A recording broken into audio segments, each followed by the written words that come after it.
Just walk away. Just walk away, and there will be an end to the horror.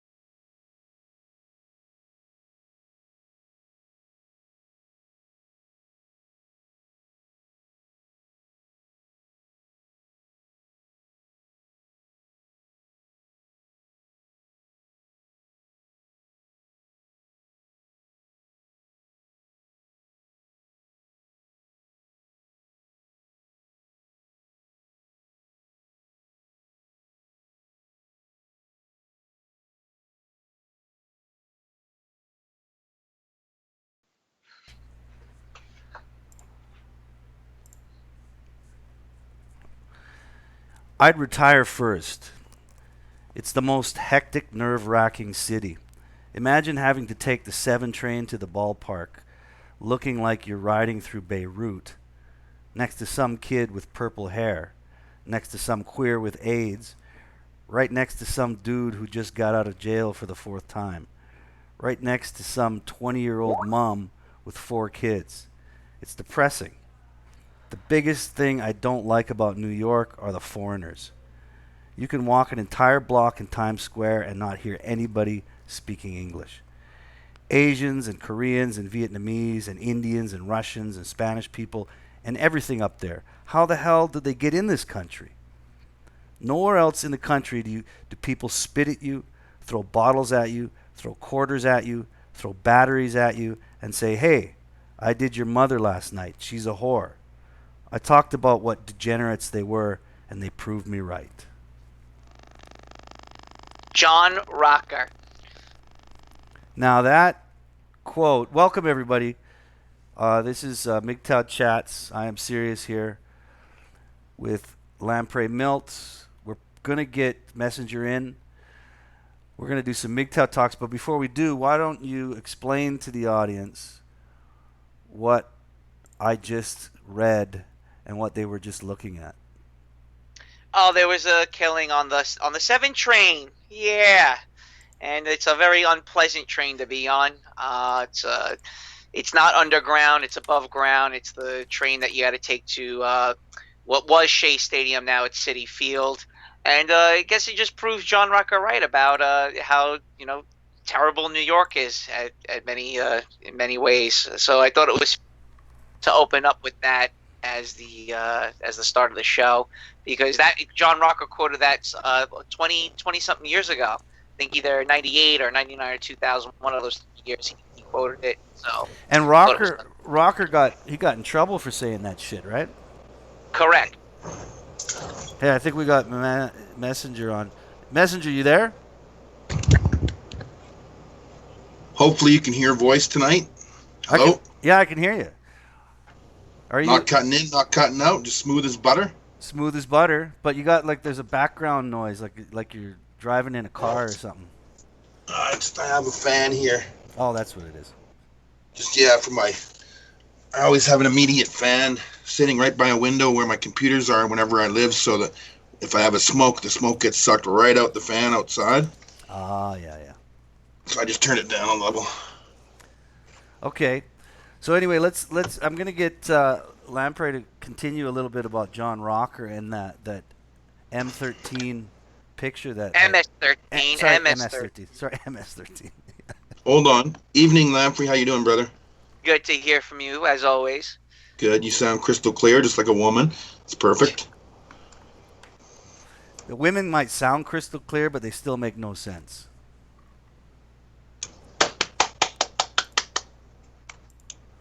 All right, the MS13 picture is up again. Explain that first.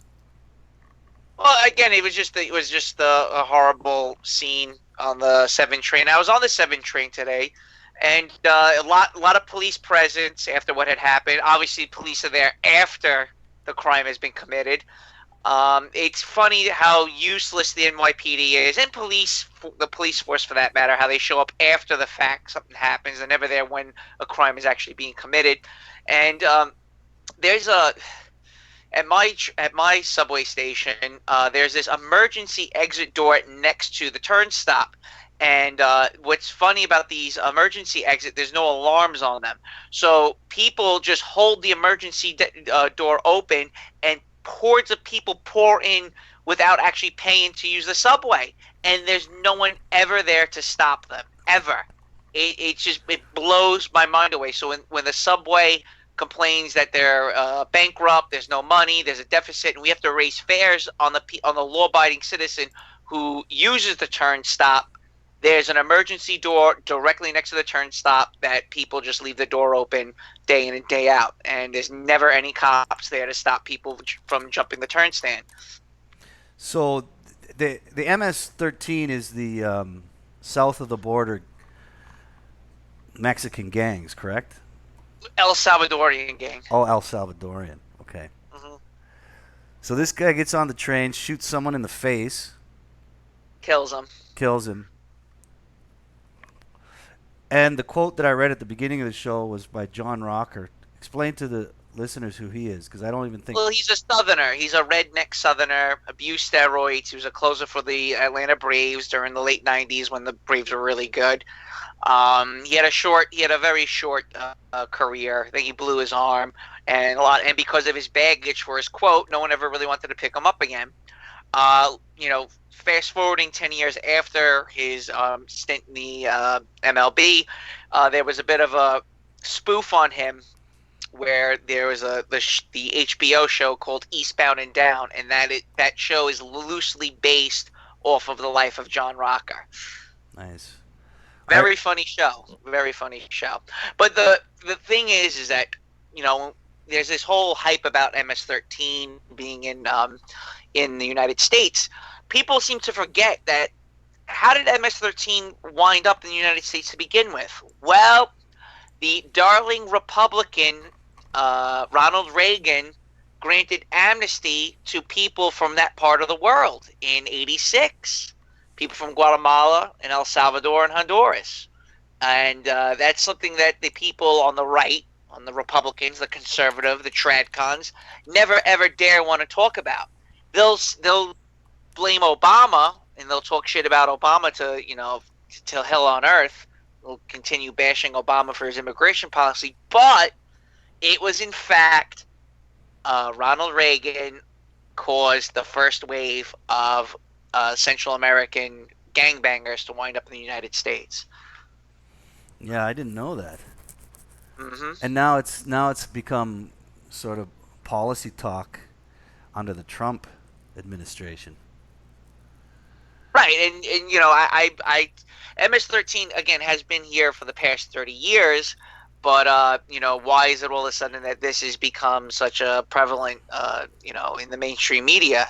Why we need border security? Why do we need to build a wall? And he seems to always cite MS-13, but again, MS-13 has been here for the past 30 years. Obviously, when Obama was president, he let more of them in. But MS-13, there's not nearly as many as people perceive in the United States, and I think it's a bit of a scapegoat to justify more police, more of a bloated budget for law enforcement, and we have to take note of that there's more to the story than meets the eye. Yeah, exactly. I mean, and when you say more police, what you're basically saying is more state intervention. And I think that that's the whole crux of the matter. Greg Q says Trump is a stooge for the juice mob. Oh God, no! We're not going to talk about them tonight, please. Yeah, we won't talk about them tonight.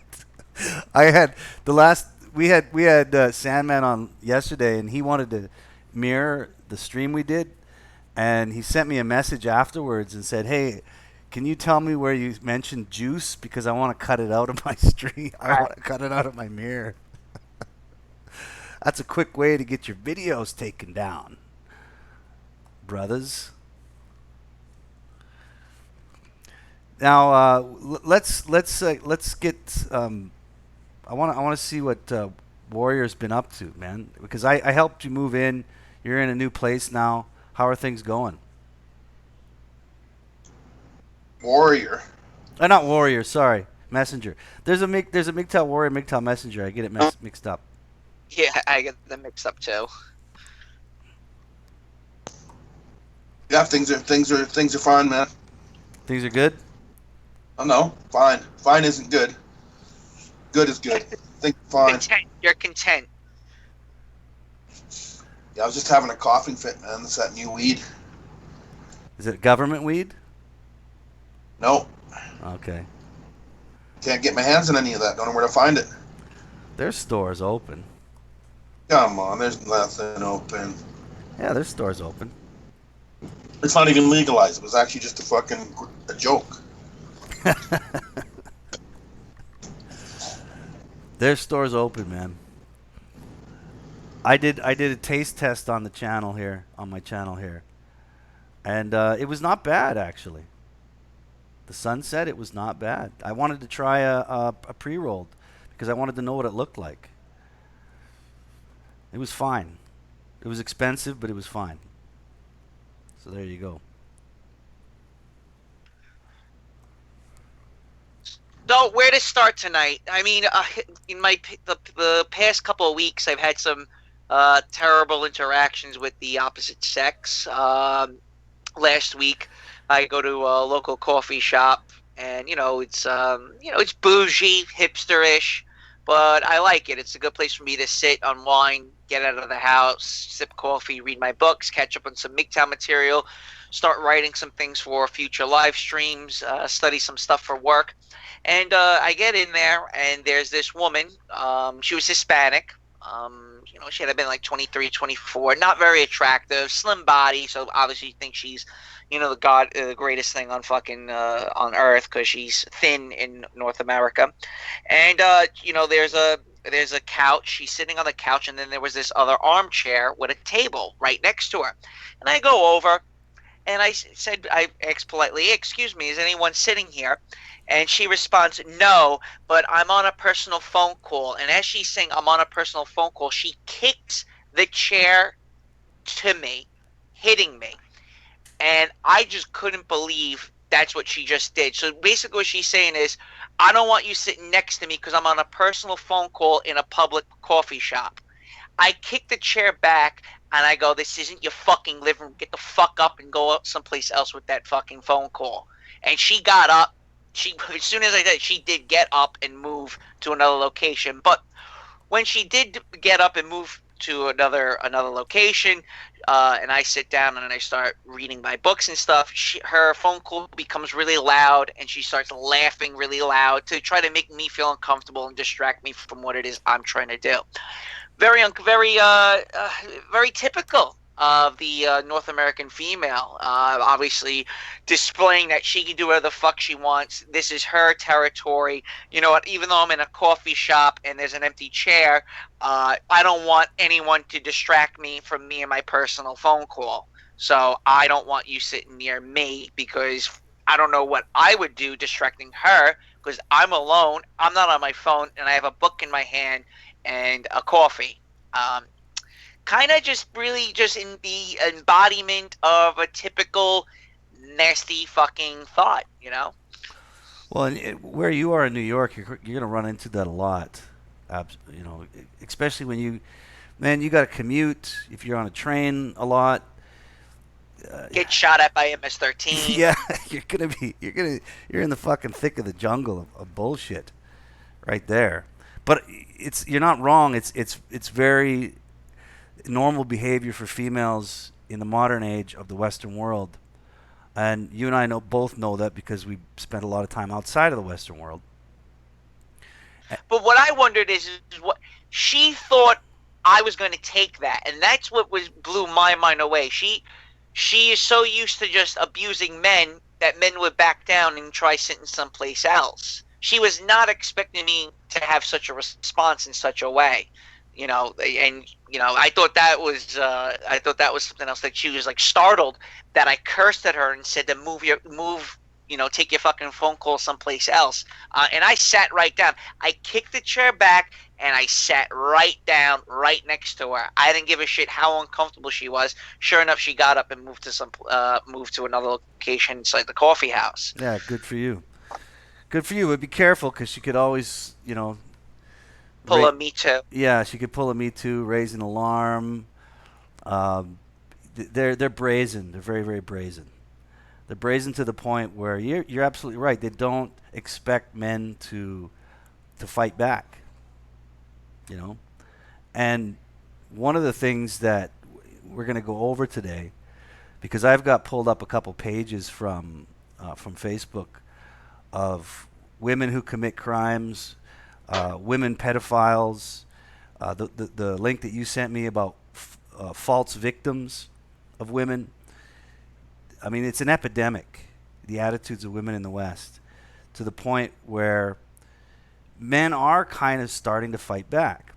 And if you remember, we had on our show, listeners, we had on our show a couple times Red Pill Philosophy. And I know he was all flat earth stuff, but that's not how he built his channel. He built his channel on men fighting back against violent women. And it really pushed his channel ahead, because that's what we're seeing now. I mean, the experience you just said to me, Lamprey, is something that is starting to become more and more of a reality, whereas women have played the victim card for so long, despite the fact that they are the most, and I've said this before, and I'm not the only one that said this, but North American women, and they're usually white, are the most privileged class that has ever existed in recorded history in the world. Do you agree with that? Absolutely. What threat do they have? They have every safety net imaginable. There's no threat of war. There's no threat of starvation. There's no threat of them defaulting on their credit cards because some simp beta bitch is gonna fucking pay that credit card at one point or another for her. Mm-hmm. So yeah, I mean it's a lap of luxury. It's champagne on the beach and Instagramming what she eats. She goes to the Hajj. She goes to Santorini, right? She travels the world on daddy's dime or some sugar daddy's dime. Something, perhaps a sugar daddy or regular daddy. Someone's paying for this shit. What do you mean? It's not you. Women pay for everything themselves, don't they? You guys are. I'm getting hit with some real information here. I thought they paid for everything. Jesus Christ. That's the fucking joke of the day. But in the end, look, I've been around. I've been everywhere, man. I've been a lot of places, and it doesn't really change as far as how women think and how their methods of survival in this world. They have a different method of survival than men do. Women tend to, and again, you can go into biology. Women are weaker. They're the weaker sex physically. So in order for them to survive, they have to use cunning and wile and their sex. That's how they survive. So if they want money, I mean, that's why single motherhood is out of control in the West, especially because of the sort of welfare system that's been set up here. It's worse in Canada, but women find every possible means to pay for their livelihood besides actually doing the labor that it takes to make it happen. And that includes selling pictures of themselves, getting shit on by Arabs, extorting men for money because they were stupid enough to have children with them. This is obvious. So I know, Messenger, we're kind of speaking to the choir with you. But I mean, you've had real hardcore experience recently based on that very simple fact. well, it's not really, to me, it's not recently. Like a day lasts forever, but 3 years, it seems like a long time, but only because of the not being able to, well, to hold my children every night and every morning, or send them off, or laugh with them. That's the only reason, man. I've been over the woman thing. Like, I'm not sitting here crying about women. Haven't been with one, haven't kissed, haven't gone on a date since, my baby mama. Because I'm like, you know what? If this is the end result of any relationship, which most relationships, unless you both know you're in it just for sex, and that's it, are looking for this long-term commitment eventually, and then a house, and then 2 cars, and then kids. But when it happens once, I'm never going looking for it again with another woman. I don't want to raise some other guy's kids just so I can fuck a woman. And I don't want to like bring someone into my life that's going to take away from my time with my kids. Like, I'm kind of just done with the whole woman thing after 43 years. Like, and I have no issues dating. I have no issues walking up, approaching. Even at this point, I got lots of confidence, but I'm choosing. I've been back in Lethbridge now for 3 weeks. I've had a social overload compared to where I was just living, seeing lots of women, lots of guys, social situations, and I'm just not falling for it. Like, I'm so awake now. I don't have to preach about it. I don't have to be a dick about it. I just don't take part in it. I can still be out with people. I just say no to any kind of like bait and hook. Like, no bait and hook for me. Well, that's that you've been initiated into MGTOW then, 100%. There's a lot of talk, and I don't know a lot about this, what's going on in the YouTube manosphere of MGTOW, but there's a lot of debate about a lot of incels sort of pushing themselves into the MGTOW community. I had to take a look at it a little bit after our talk with Sandman, but the point I'm trying to make here, Messenger, is that the difference between what you've experienced and what they define as an incel is that you understand that you don't need, the juice isn't worth the squeeze. Right. So you don't have to cry over it. You don't have to get upset over it. You just understand the benefits and harms of what happens when you go through some kind of an experience like that. Well, yeah, it didn't come with, independence doesn't come without risk. I mean, this is the weird thing about just being a man, but being a parent as well. It's like, if someone doesn't want you to be a man, are you going to stop being a man? If someone doesn't want you to be a parent, are you going to stop being a parent? Even though you can be stopped from being a parent. I've been through that whole system. That's the whole problem. Yeah. In only 3 short years, I realized, holy shit.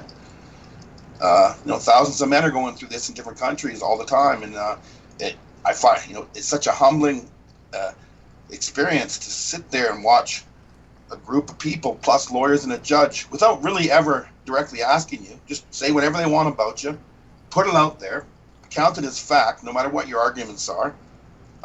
Even when there's no violence, no proven anything, they just treat you like an invisible human being. And no matter what your lawyer argues for you, when my own lawyer's telling me the whole time, yeah, the system's pretty biased for women. I've been a lawyer for fucking 45 years. He says 46 years in family law for 35 years, and he laid it out for me. And I'm like, well, why do I need you then? He's because, well, they don't, try doing it by yourself. Basically, is what he said. Now, are you paying child support? When I have anything left over, yeah. Not every month, not at all. Well, 3 years of separation, not every month, not at all. And that's because I don't have a what do you call those? The daddies who pay for everything. I don't have a sugar daddy. So, I mean, court costs were ridiculous. Put high heels on, shave your beard, okay, and get the fuck out there and get yourself a sugar daddy. Yeah. Well, Lamfrey, I'm just trying to make it like I was dating women for for so many years, and now I'm just on my own, realizing that I can still be friends with some women, but I don't have to be fucking emotionally available for somebody and forget who I am. And so I'm just kind of being a man now. I haven't quite got to the tranny thing, gay thing yet. Once I get there, I'll let you know, and then I'll go looking for one when I'm stronger. Yep. Don't report back. Scout it out. Let us know what you find. Don't go sodomite, man. Don't do it. It's not worth it.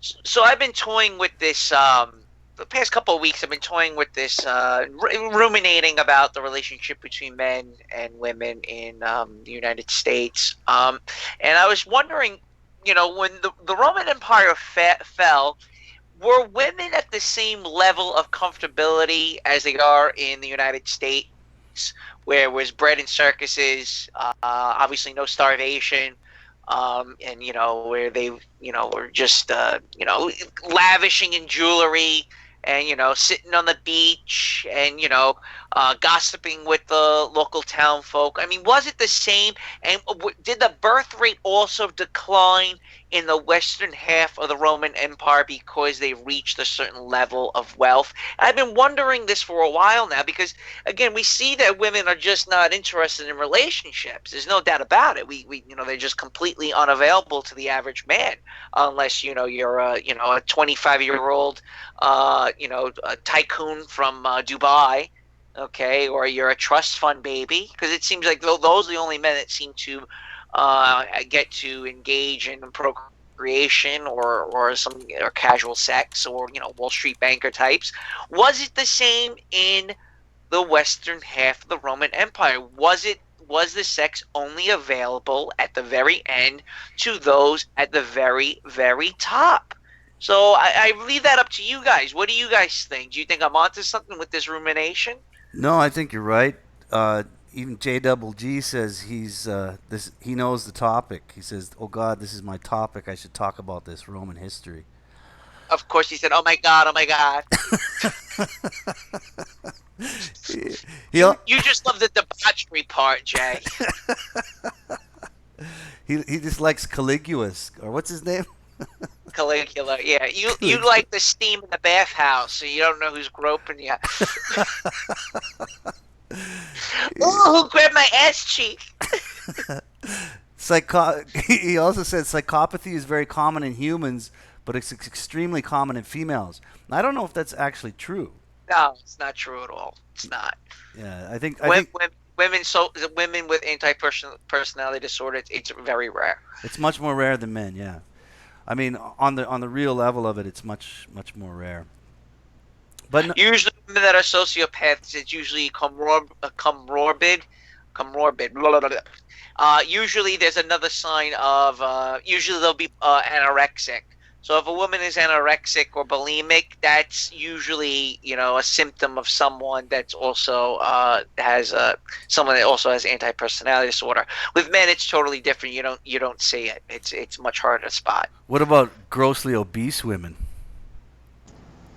No, grossly obese women are usually very depressed, and that's why they eat. They eat because they're unhappy.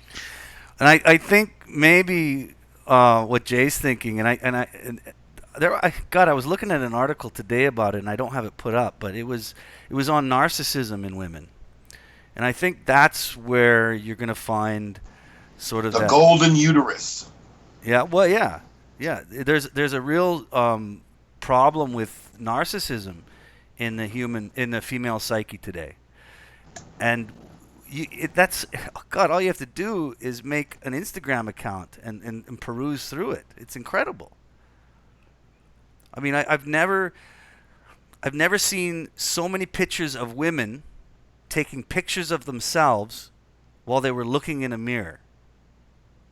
Yes. I don't think I could define narcissism any better than that.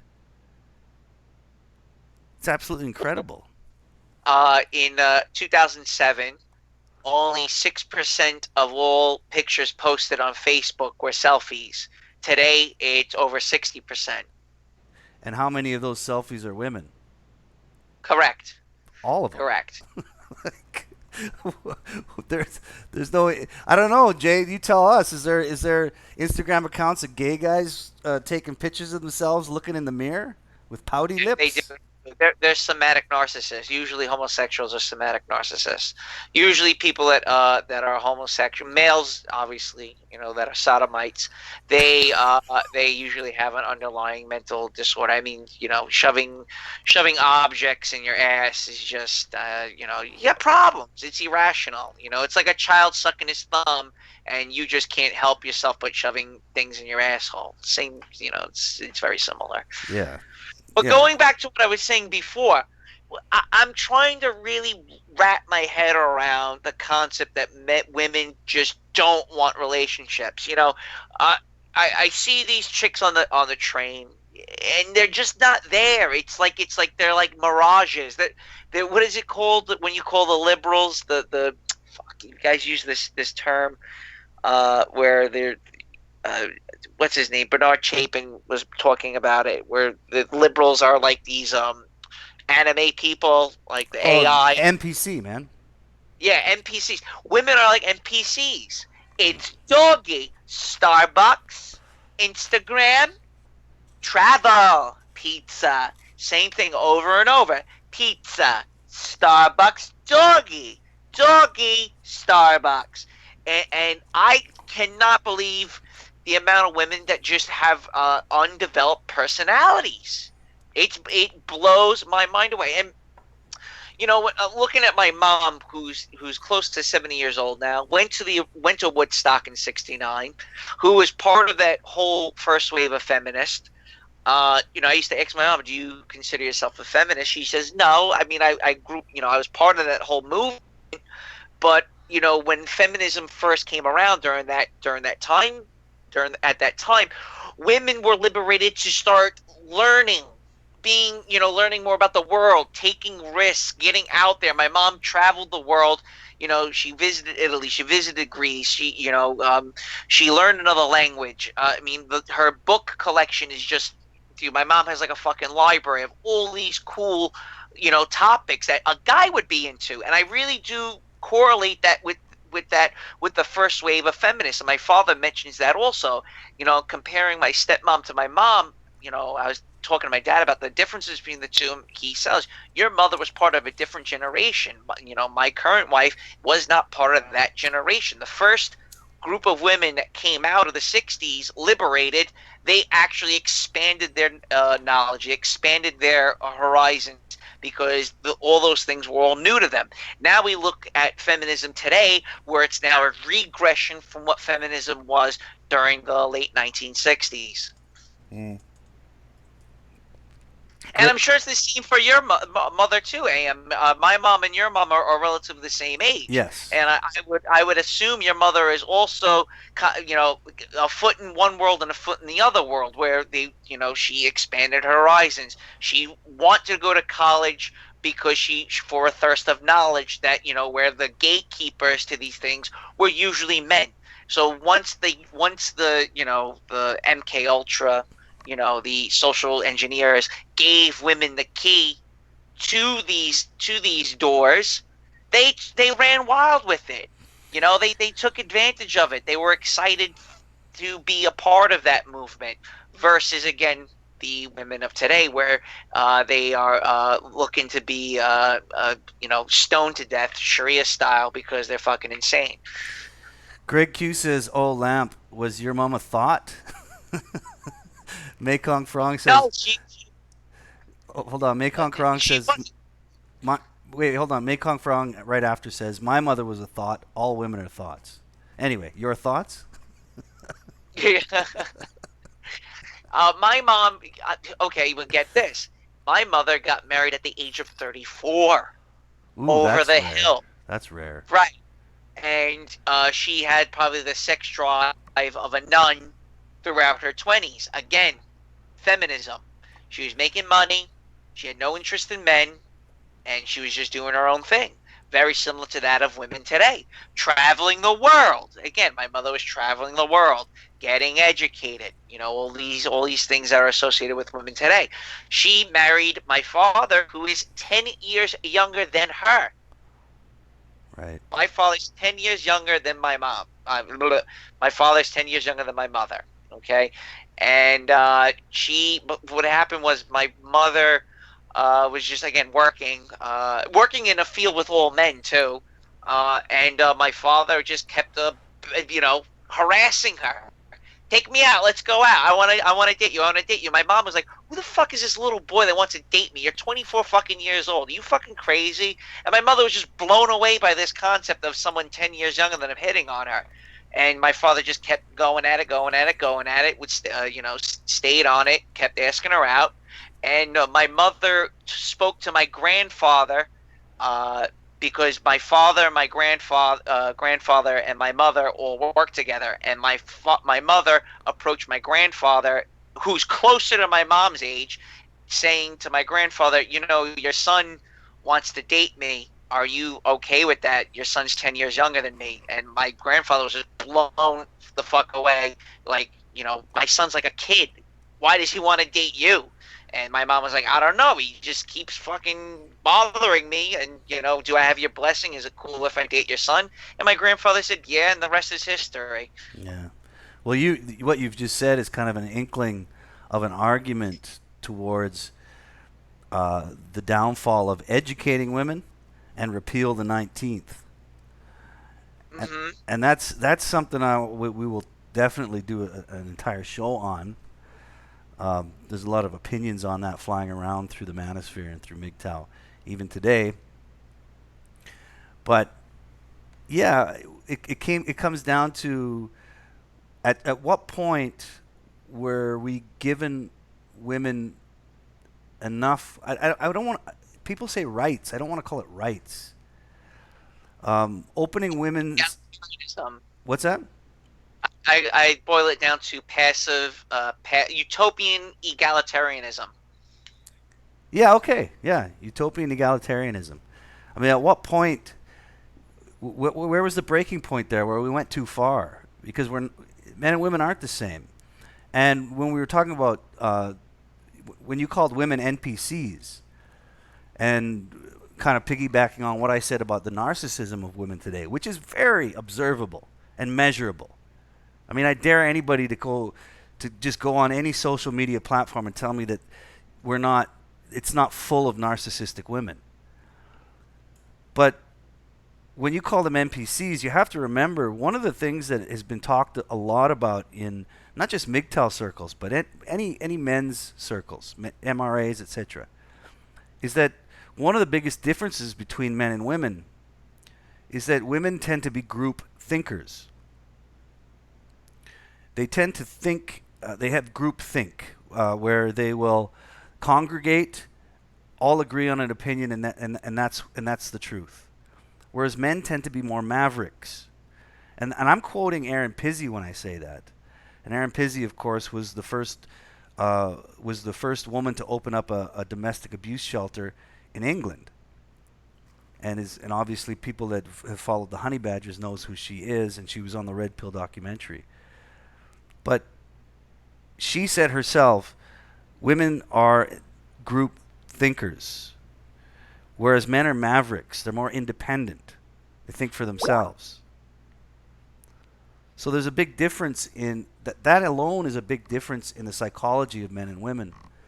So yes, if you want to use the trope or the meme NPC and you want to apply that to one of the sexes or the genders, then women would be the one that you would apply that to. Absolutely. And then obviously the far left knows that, and they hijacked it, and they use it, unbridled, in an unbridled form, to push more legislation that's causing our enslavement. Yeah, absolutely.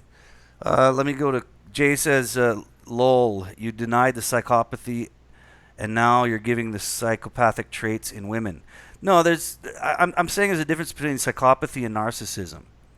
Psychopaths are not tribal thinkers, Jay. They're not. They're very selfish and independent in the way they think. Women aren't like that. And Greg Q says they're tribal. Yes, they are. Mekong Farong says married women are less likely to be leftists. And you're right. When a woman is married under a patriarchal system where a man dictates a household, of course she's not going to be. She has to give up She has to give up her group think to adapt that of the thinking of the man she's married to. That's absolutely true. Collectivists, yeah, Jay, collectivists. The women are collectivists. Collectivists are narcissists. Well, what are women doing on Instagram? And I don't want to talk too much about social media because I'm saving that for another future live stream. But what women are doing, look, guys aren't really on Instagram, and most of my friends that have an Instagram only have like 3 or 4 pictures. Ayam, you have an Instagram, you don't even have photos of yourself. It's photos of your kid. Yep. And things you like, and that probably goes for the overrunning majority of men. Yeah. Furthermore, it's not like women are looking at your Instagram. You know, the reason why I deleted my Twitter account is because no one actually gives a shit about what I have to say on Twitter. What am I doing on Twitter exactly? I lasted on Twitter for about 3 months and realized it was stupid. I didn't garnish nearly as many people to follow me as I wanted. It was mostly me following people I wanted to follow that would not reciprocate and follow me back. And women, on the other hand, that are on Instagram are following other women. So what do they see when they're on Instagram? They see champagne on the beach, Instagramming what she eats. That's over and over and over again. It's champagne bottles. It's a winery. It's me on the Brooklyn Bridge or some other bullshit, other landmark around the world that, you know, showing the world that I've been here. I was here too. You envy me. Oh yeah, well I'm going to be better than you. I'm going to go to Thailand. Oh, I'm going to go to South Africa. It's a one-up game where women try to outdo another, and women don't seem to realize is that the image that they're putting forth on Instagram and on dating websites is an image that guys cannot fucking afford. You're wearing designer jewelry, okay? I cannot afford Tiffany's, okay? I can't fucking do it. I don't have a condo in Paris. So I don't know what target demographic you're trying to hit, but the guys that can afford those things are usually old-ass men who are already married. Yeah. No, absolutely. I mean, as far as Instagram goes, the only benefit it had for me was I knew, like, a lot of my old Indonesian friends are on it. I don't know why it's so popular in Indonesia. Instagram is so popular. They're all my old friends are on there. That's one of the only ways I can communicate with them. And the other is I can look at half-naked Asian women. That's it. There you go. That's all it's good. So you're on it to look at thoughts in Southeast Asian thoughts. Yeah, absolutely. It's the only reason, man.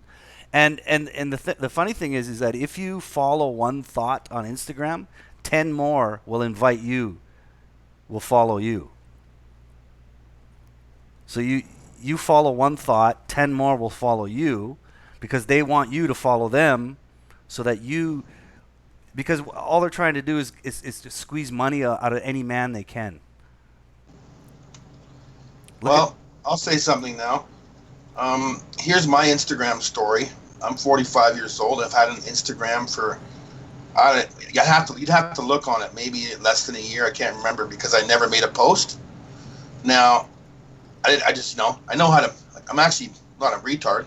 I know how to use all these different things that I go on. You know, from recording music and using machines and stuff, I understand how to like post on Instagram and interact. Machines. It's called software. Fucking Neanderthal. But I decided, and this is just kind of the funny story about my Instagram story. I hadn't posted anything. I just had a picture, and I call myself a different name like most people do on there. And so anyway, I get back to Lethbridge here. It's been 3 weeks. After about a week and a half here, I've been going out every night, socializing with buddies at live music halls and just hanging out. And there's been a few women there at these places that I know. And there's one woman, she's a friend, let's say, but I haven't seen her in years. And she was asking about Instagram, and she was taking selfies in the mirror, like around a bunch of guys. She was hanging out with like 8 guys, and she's married. She's taking pictures of herself and stuff the whole time. Because it's less drama to hang out with guys. So the point is, Instagram came up and she's like, Jeremy, I noticed that you don't you haven't posted on Instagram. What's up with that? You know, you need to be out there or whatever. And then so I just played it down. I'm like, well, me don't know how to use Instagram, though I have it. And then sure enough, boom, she's on my phone. She's showing me how to use Instagram, and then she takes a picture of I think it was a picture of us or something, like there was a few people there, and then she posted it on Instagram for me. Even though I knew how to, she thought I didn't. And she'll, you know, they're even willing to teach you how to do selfies and to go on Instagram. Is my whole point. You need women to teach you how to. If you want to be popular on Instagram, be a chick, tattoo your ass, wear a thong, and take a picture of yourself. That's it. It's pretty simple. Doesn't take a fucking genius. All these women leave little to the imagination, which is also part of the problem. You know, these women on dating apps. You know, I see them. They're all. You know, I think the clothing ratio is they're only wearing about 20% of clothing, and I'm like, all right, so I seen it. Okay, I'm done. All right, moving on to the next. You know, it's like what the fuck? It's like, and again, there's no profile. It's just them looking hot on a beach, looking hot on a lounge chair near a pool in Las Vegas. Like, again, I can't provide that lifestyle. I'm a guy. I can't fuck my way out of a bad situation like you, Sweet Pea. No, you can't. Jay says, Nick, social medias are like shopping centers. They're built by men, but they're predominantly for women. Yeah, absolutely. The infrastructure is built by men. You know, and it makes me wonder if men understood what they were doing when they built that. And I have to think yes, in most part, because men are pretty intelligent when it comes to, you know, the concept of capital and business and making money. So what do? You create a platform where women are going to make you money. It's like pimping. It's prostitution. That's all it is, man. You know, you build the infrastructure so that women can spend the capital. And then the funny thing about that is that the women that are spending the capital, that cash or that capital they are spending, it's not really, they didn't earn it. They didn't earn it themselves. Well, I suppose they did by showing their ass. But where's the money coming from? It's coming from men. You know, this is just... Oh, lonely guys. Guys that are lonely. I guess so. Or, no, not necessarily. What about the rich Arabs that pay for these girls to come over to true. Saudi Arabia and Qatar? And Jay knows. You were there, buddy, not too long ago. You know, all these women coming over there, it's these rich Arab men paying them money. Come over here. You can spend a month on my yacht as long as I can shit in your mouth every day that you're here. You know, so it's not just lonely men. I mean, it's men got to grow up. You know, we really need to stop. And I know Jay's going to agree with me on this, but men need to stop fucking spending money on women. Really? Well, that reminds me of the saying. It says, "My husband says I'm beautiful. He is such a jerk. Only my boyfriend can call me beautiful and mean it." Yet, the husband and the boyfriend are both fucking idiots for dealing with that. You know what I mean? Exactly. Well, what you said is that you've got a woman who's got a husband and a boyfriend, which is not unusual today. You know, whether we like it or not. It's not unusual for for a long time, bro. It's not unusual. No, yeah, absolutely. Absolutely. And actually, let me digress based on what you just said, Messenger, because I have a few articles up, and I've been kind of waiting as we talk about the things we're talking about, and just throw in some of these articles. And this goes in quite nicely what you just said. And I just found this today, and I thought, oh, maybe I'll bring it up and we'll talk about it. But there's this article, and this is, again, you said it's not unusual, but today, it's not unusual today. It wasn't unusual years ago, but now social media plasters it all over the wall for us to read and talk about. So there's this article from the Sun, and it's one of those, what do you call advice? The hell is that? That sounded like a wet pussy fart, man. That was nasty. What the fuck was that? Wasn't me.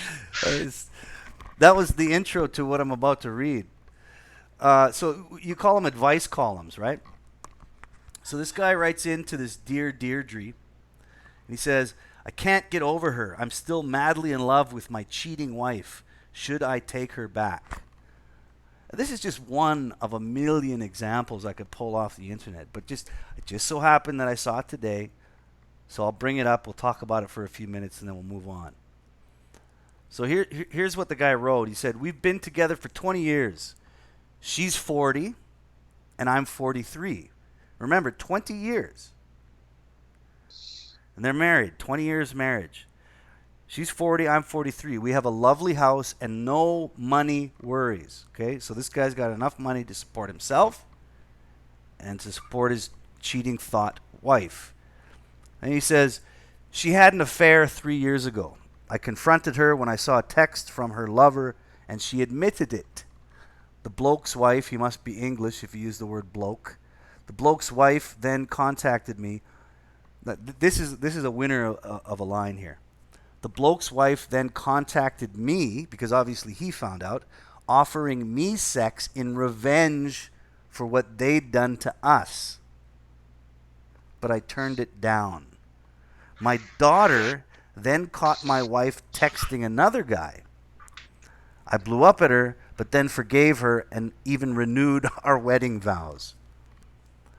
My wife has now moved out and rents a cheap flat in town, but she still wants sex with me. I've told her she needs counseling. Do I take her back? So there you go. Pretend this advice column was written to you guys. All right? Lamprey, what would you say to that? What advice would you give to that guy?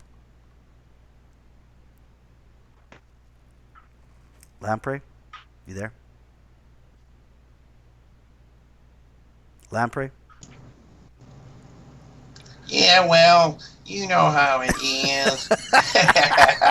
Okay, I'm going to ask you then. I'm going to ask you, Messenger. What's your advice? No, what's your advice to that? This is the difficult thing about understanding, where you're at in your life.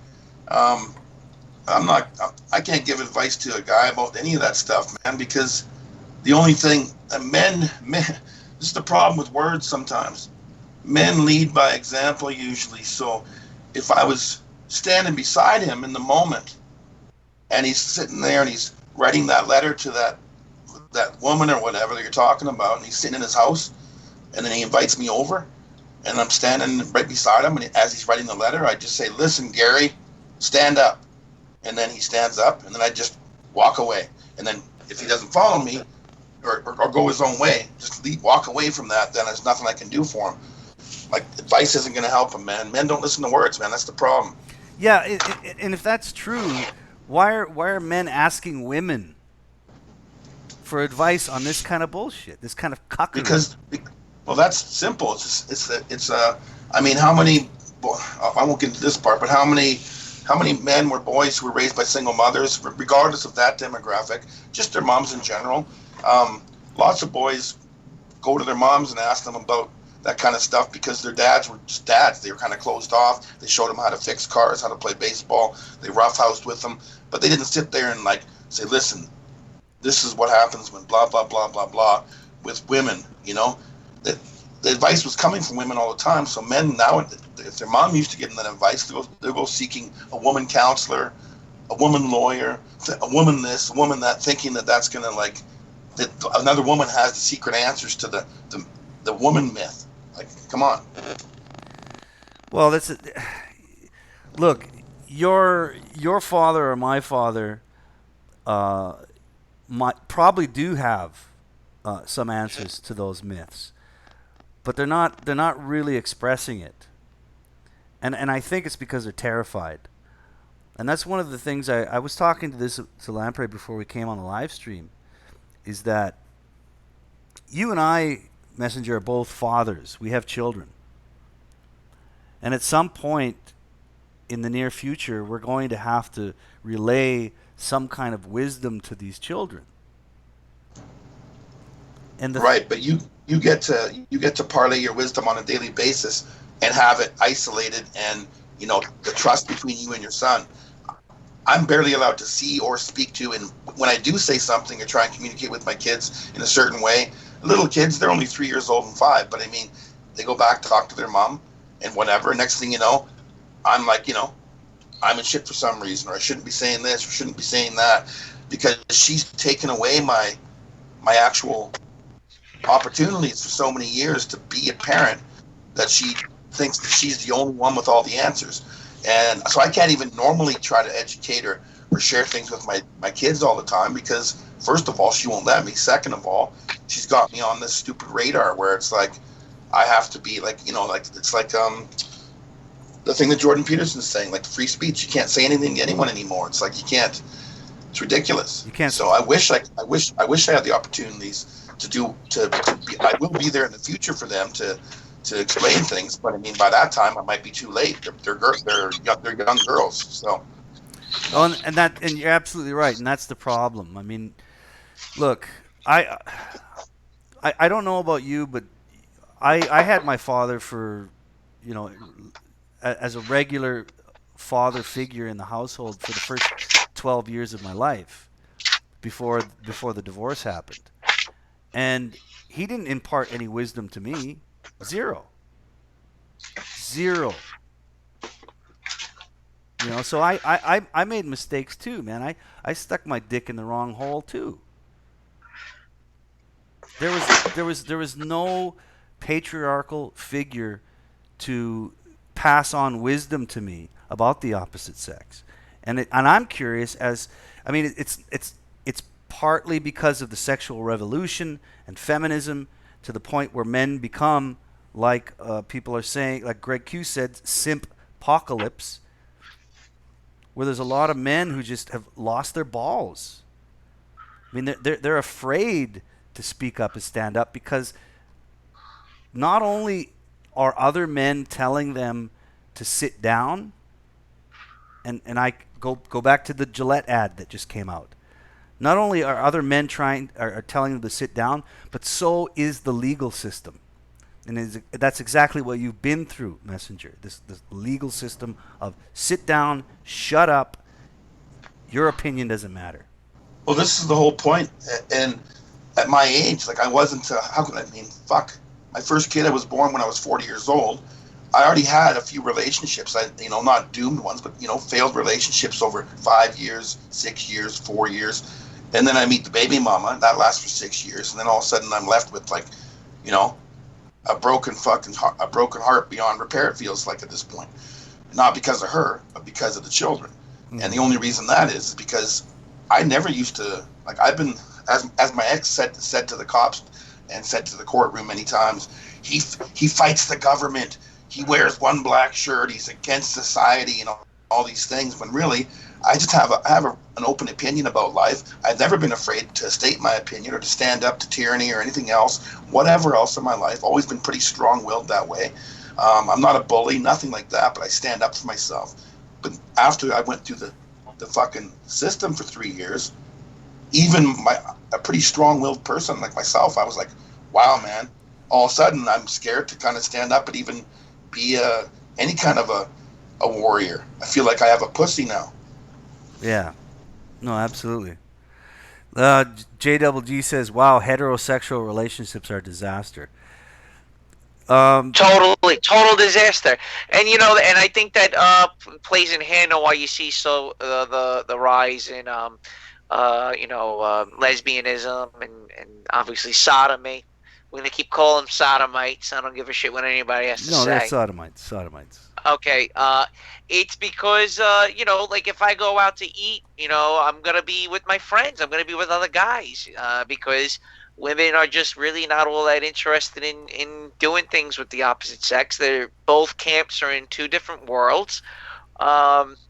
Obviously the media and the social engineering does play a large part in this. There's no doubt about it. But at the end of the day, if you don't really have much in common with the opposite sex, there's not much for you to really, get together for besides procreation. And I'm not in favor of cohabitating with a female just for the sake of procreating, because you have to have a bond besides having a child, because when the child grows up, you have to work together, and when the child does grow up, you're still left with each other. And what are you going to do, divorce? Like, I don't, how does my grandparents stay together for 50, 60 plus years? So you know you, it's also the ease of the access of sex. So the access of sex with another sodomite, it's much easier versus a heterosexual female, where she's gonna be like, "Nah, I'm mad at you because you didn't take the garbage out on time," or "No, I'm mad at you because you didn't let me max out the credit card this week." So those are part and parcel of the reasons that we're in today. And going back to what you guys were saying about men just not saying no. Okay, now I'm going to say what just happened to me 2 minutes ago. Is I'm in the furthest location of my house. I'm in my stepmother's house. She wants me out of this house. I don't want to be here also, and she makes my life uncomfortable as much as humanly possible. My father wants me to stay here because he wants me to save money, and he likes me having me around. I mean, I was absent for 4.5 years, so he's happy to have me living with him again, and I get along with my father. So my father is out. He had to work tonight. He works part-time doing something on Saturdays. So I chose to be in the furthest location of the house, the corner of a two-car garage, behind a large toolbox. My surrounding is horrible right now, and the reason why I choose this location is so that she doesn't have to hear me do these live streams, because she eavesdrops on the live stream, and she hears what I have to say about women, and then she goes to my father and complain about the horrible things I have to say about women. And it's really cold out, so I opened a window and I decided to smoke one cigarette where I know no one can smell it. I know no one's going to come to this part of the garage. So I'm in a corner trying to smoke a cigarette with the window open, and she comes right in and starts yelling at me that I'm smoking a cigarette in the house. The window's open. No one's coming back here besides me. You don't come in the garage. My little brother doesn't come in the garage. No one comes into the garage. And with the window open, the cigarette's going to go out the window within a couple hours. So she comes right in and starts yelling. It's the cigarettes going throughout the whole house, which is a lie. It's not. I've already tested this location numerous times. No one knows that I smoke cigarettes back here, but because she's trying to figure out where I am in the house. Okay, because instead of focusing on whatever she's doing, she's analyzing me and trying to figure out what I'm doing so she can ridicule it. So she just came in here, yelled at me, and then right after she got done yelling at me, she calls my father to complain about me smoking a cigarette in the house. I had to tell my father, look, it's really cold out. I'm trying to do my live stream. I have the window open, and I just want them one cigarette. So that just goes to show you where, again, what's the big deal? I'm really not causing any harm. I'm not getting drunk. I'm not being rambunctious, but because my father keeps falling back, the males in this house keep falling back. It's at the point where she just doesn't want you to breathe. No, that's the direction it goes. And Jay says heterosexual relationships are a disaster. My boyfriend and I equals 18 years together. Jay, I hate to break it to you, man, but most sodomites, they don't even have relationships. You're like one in a million, my friend. All right, They cheat on each other, probably. Yeah, probably. You're like one in a million, dude. Come on. I mean, the only thing they have going for them is that they can't reproduce. That's it.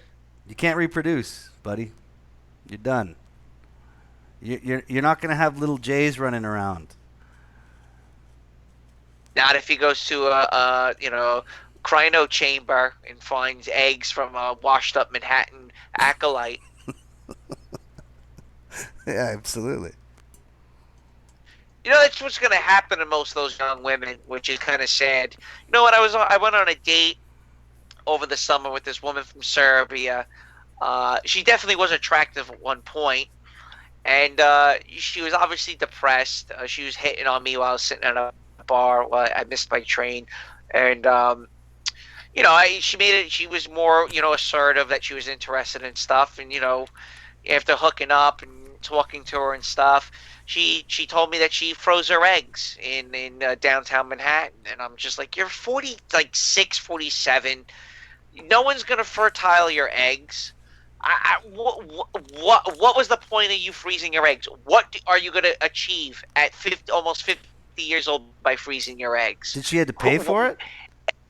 Yeah, dude, she hemorrhages money every month keeping them frozen, thousands of dollars to keep them frozen. Okay, and she obviously moved to Manhattan when she was in her 20s. She never left, never found a guy, and she just drinks herself to death basically. And that's gonna be the overriding majority of these young women, where they're gonna be the crazy cat lady. It's the independent woman aisle where it's cat toys, lean cuisine, wine, and what else can we plug into there?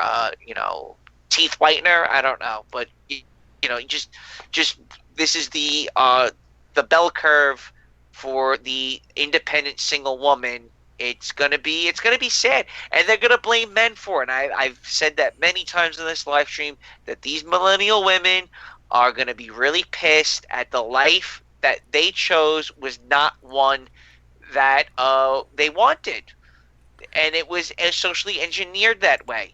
And you see people with tattoos. It's the same exact problem, where everyone's trying to be different, when in fact the more and more you try to be different, the more and more you're the same. Yeah. God, you know what? That actually ties in to that one article that you sent me from the Atlantic that we should go over. When you said the more and more we try to, what did you say? The more we try to be the same. The more and more we try to be different, the more and more we try to be different, the more and more we actually wind up being the same. Right. So there's this article that you sent me that I want to cover for this stream tonight, and get the opinions of the listeners as well. This is from the Atlantic, and gentlemen, we're talking about this constant battle between men and women for equality. It's very left-wing, it's very liberal, this concept of equality, to push men to be the same as women, or women to be the same as men. It gets so depraved to the point where men and women are trying to be the opposite sex than they actually are. It's a mental illness. But this one article that Lamprey sent me from the Atlantic, the headline is "The More Gender Equality, the Fewer Women in STEM." I'm gonna share that with the audience so they can see it.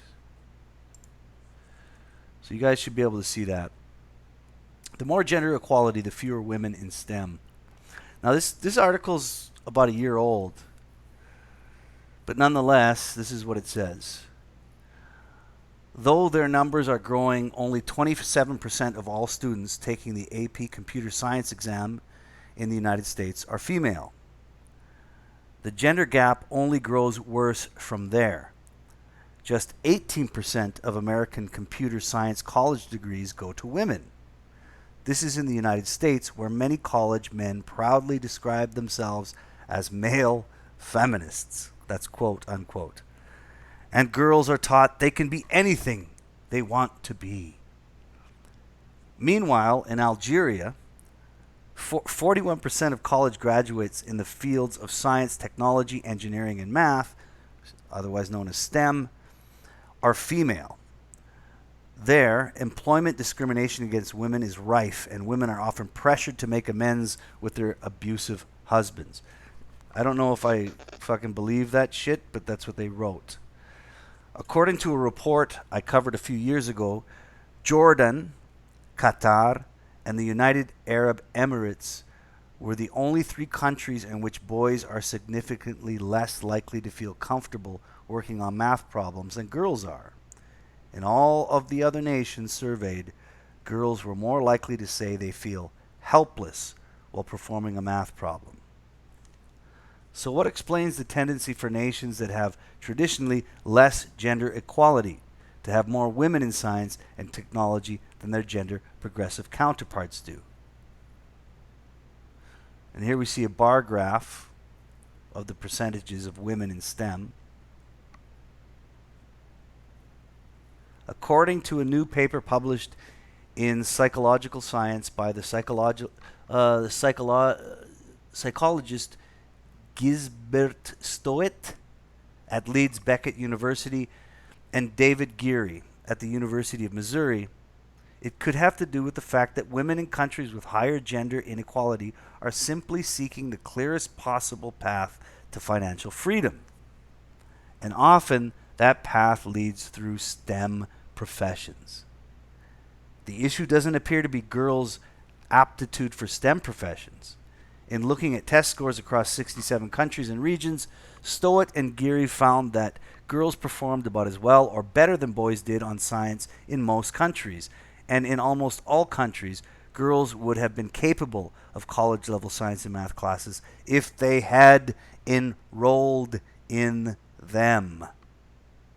But when it comes to their relative strengths, in almost all countries, all except Romania and Lebanon, boys' best subject was science and girls' was reading.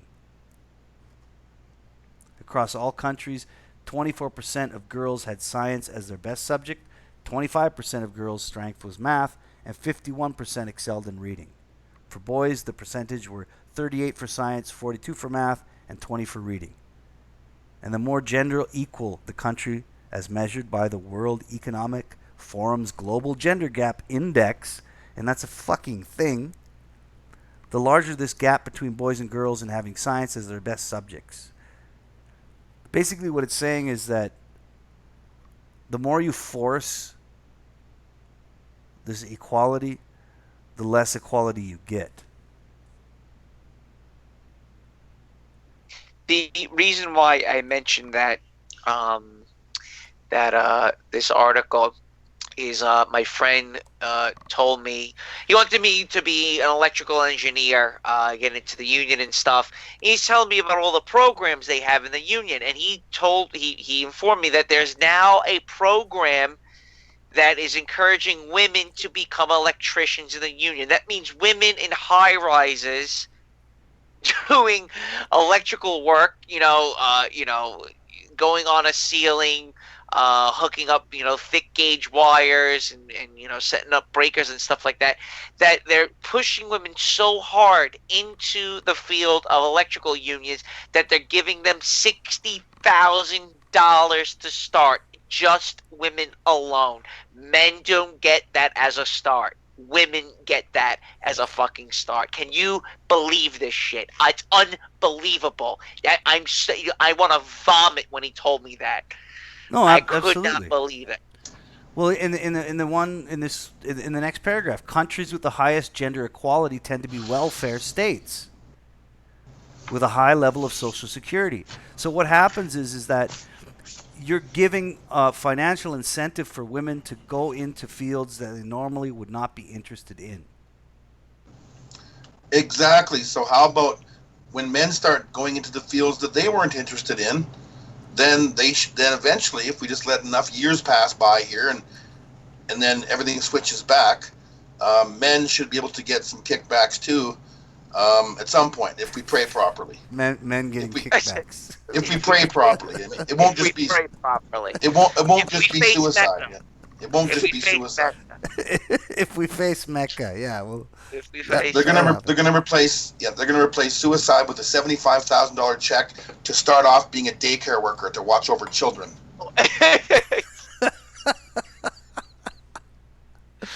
Unbelievable. I agree. Man. There's obviously a sex inequality in men daycare workers. I agree. And you know what? They should get 6 figures. Those men for working in a field that they don't want to work in.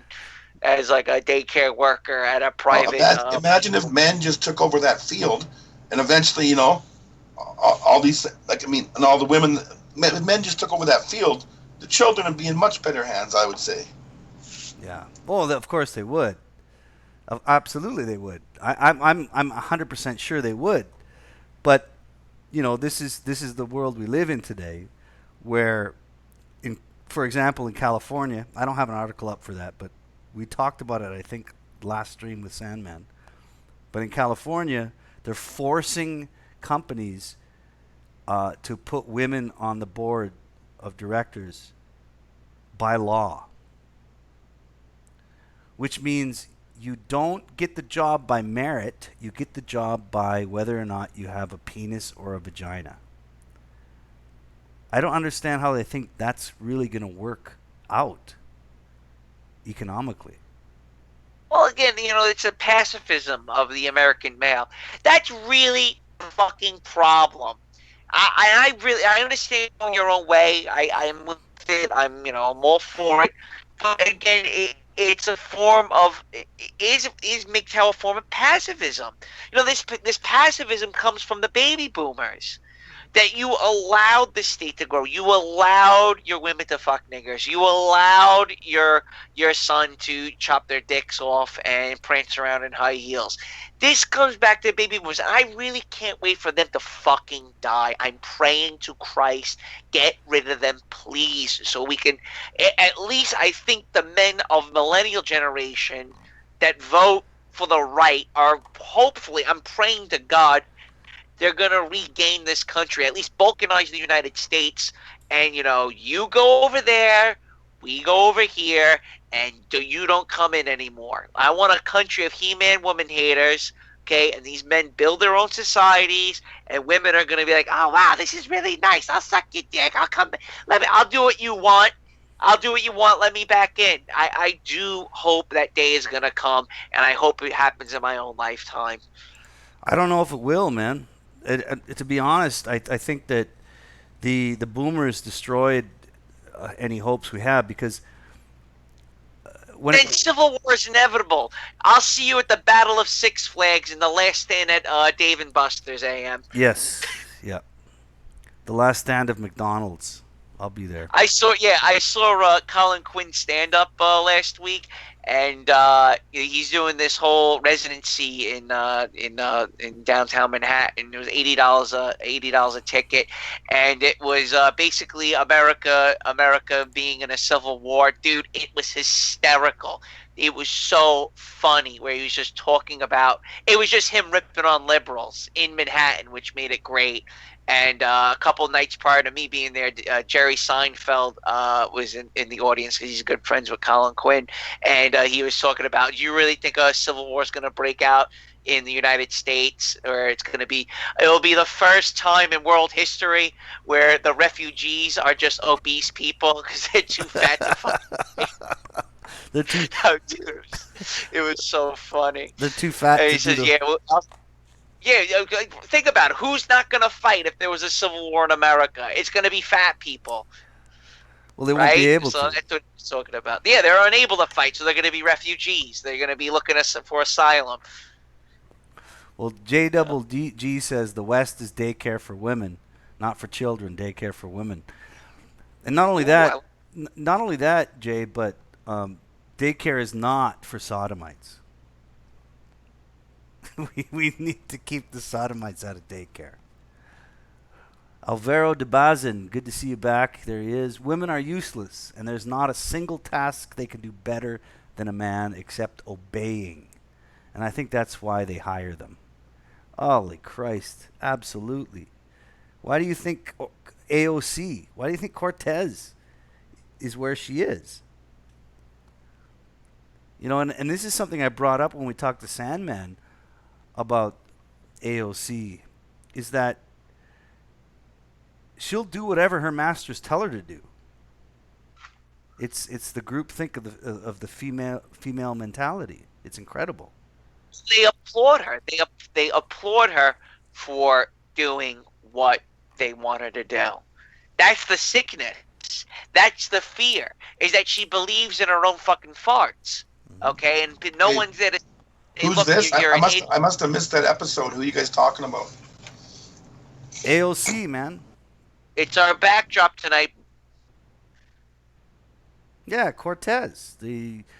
Well, you explain it to him. Well, Lampe. she's the darling of the left. She's a hot. Well, she's not really hot. She's about a 6 on the scale of 1 through 10. And she's was a no name at an identity branch of the Democrats, and she rose to prominence thanks to the oligarchs that run social media. And now she's pushing a radical left agenda where you're going to be taxed 70%. Isn't that nice? Yeah, but 70%, and Where's that in the States? That's in the States. Yeah. Yes. What? And according to her, what was it called again? The Green New Deal. Yep. I'm not going to quote it because I don't remember it off heart, but I read it a few times, and it just baffled my mind. And this was from some Republican that twittered her ideas for the new Green Deal. Was a good idea would be, instead of using tap water, have the men piss in a milk jar and sit it out in the sun for 3 days and then drink that. That's how fucking insane this shit is. And that didn't even get put up in the regular posts about her Green New Deal. The biggest part of the Green New Deal was people that are unwilling to work. Not just unable to work, but unwilling to work, will support them. It's fucking insane. And this woman is a representation of the left in America. But don't fool yourself, man. The representation of the left in America is also a representation of the left in Canada. It's the goddamn same. It's just across the Western world. It could be in England, it could be France. Yeah, Yes, it's the same. Germany. It's the same, man. Trudeau would easily say the exact same fucking thing, man. I mean, that's where we're headed. It really is quite horrible. Well, look, you look at all the Western countries, and you'll see that all the ailings of all these nations are all the same. Whether it be France, whether it be Germany, whether it be England, whether it be Australia, whether it be Canada, whether it be the United States, that all the symptoms and all the same problems they're all identical. So whether it be the cost of housing, whether it be the cost of medicine, going to the hospital, seeing a doctor, whether it's to your car insurance, cost of car insurance, the cost of a car, divorce, problems with social media, problems with your women, problem with the church, they're all the same. So, that means, and guess what? That means that that means that there's a group of people that are in control of all these time. That whoever's ruling the United States is the same person ruling France. And a lot of people don't want to acknowledge that. That's where you're a conspiracy theorist. Oh, really? Oh, really? Well, they're rioting in France over the shit we should be rioting over in the United States. They have an immigration problem. We have an immigration problem. Their politicians are doing nothing about immigration. Our politicians are doing nothing about immigration. You can't afford the rent in your house in France. You can't afford to rent a house in the United States. Yes. Your women are radicalized by feminism over there in Europe. Your women are radicalized by feminism over in the United States. So the problems are all the same, whether it be England, whether it be France, whether it be Canada, whether it be Australia. Identical fucking problems. Yes. Now, problems in Russia, they seem to not have the same problems we have in the United States now, do they? No. Yet we demonize Russia. How about in Indonesia? No. Well, Indonesia doesn't seem to be having the same problems now, do they? Okay, so that means there's no difference in the Western Hemisphere. I'm sorry, in the Western nations. So you have a small group of people running the countries. Yes. And isn't it funny that the darlings of the left in every one of these Western countries is a woman? Unless you're in Canada. Childless women, childless politicians. What more do you need to know? Yeah. Okay, very frightening. Childless women politicians, unless you're in Canada, and in that case, um, your politician is a man that acts like a woman. Like Trudeau. Yeah, that's what I'm trying to say. He's like, Trudeau's a man, but he's not really a man. He's basically a woman. And we're all going to wait for him to fucking transition and blow the world's mind. So the agenda of the left, they're the people that they look up to. And they're darlings, the darlings of their movement. You know, the personification of their ideology is always a goddamn woman. Merkel, fucking Okaza, always. Man, always. And if it's not, it's a effeminate man. It's a man that has no fucking balls at all. That's not an accident. And it's going to continue. It'll continue and continue until it can't continue anymore. Well, take a look at the guy who declared himself the ruler of Venezuela. He looks like a fucking faggot. Does anybody see this fucking guy? He's a fucking loser. And as much as we want to rip on Venezuela for the socialist policies they've had for the past 20 years, I'm siding with the socialist. I'm siding with what's his face, Maduro or whatever. He was a bus driver, an average Joe, okay? Fat, looks like a man. And here comes this fucking faggot who was obviously went to university in the United States, like all of the politicians that we've supported trying to overthrow other nations in the Middle East. Okay, never forget that the Free Syrian Army leaders, the FSA, the leaders of the FSA in Syria, all were at least spent 5 to 10 years in the United States. Yes. Okay, it weren't actually in Syria. Look at the opposition to Cambodia. Sam Ramsey graduated from university in France. Okay, wasn't a real Cambodian, and there's obviously the darlings of the left supporting whoever it was that fucking was educated in the West. You know, and it's sad to see what's happened in Venezuela. And what I find most intriguing is the people who didn't like Maduro are now supporting Maduro because they see who the opposition is. Someone from the United States, which plays into a lot of these dictators' hands, is that, you know, they say how bad America is. America is the great Satan, and, you know, a lot of people are like, yeah, America is so evil, you know, and look what's happening. Yeah. And guess what? These politicians are like, see, I told you America was coming. Come back to me. Oh no, they all started there, man. All of them. They all fucking started there. Like Tar Eco says, speaking of car insurance, I don't know if we did speak about it. Maybe it was in the chats. Oh, did you? Okay. I'm paying more for car insurance than I am for gas, about double. 0 tickets, 0 accidents in the last 3 years. Now, my response to that, Tar Eco, is as a long-time expatriate, trying to unexpatriatize myself.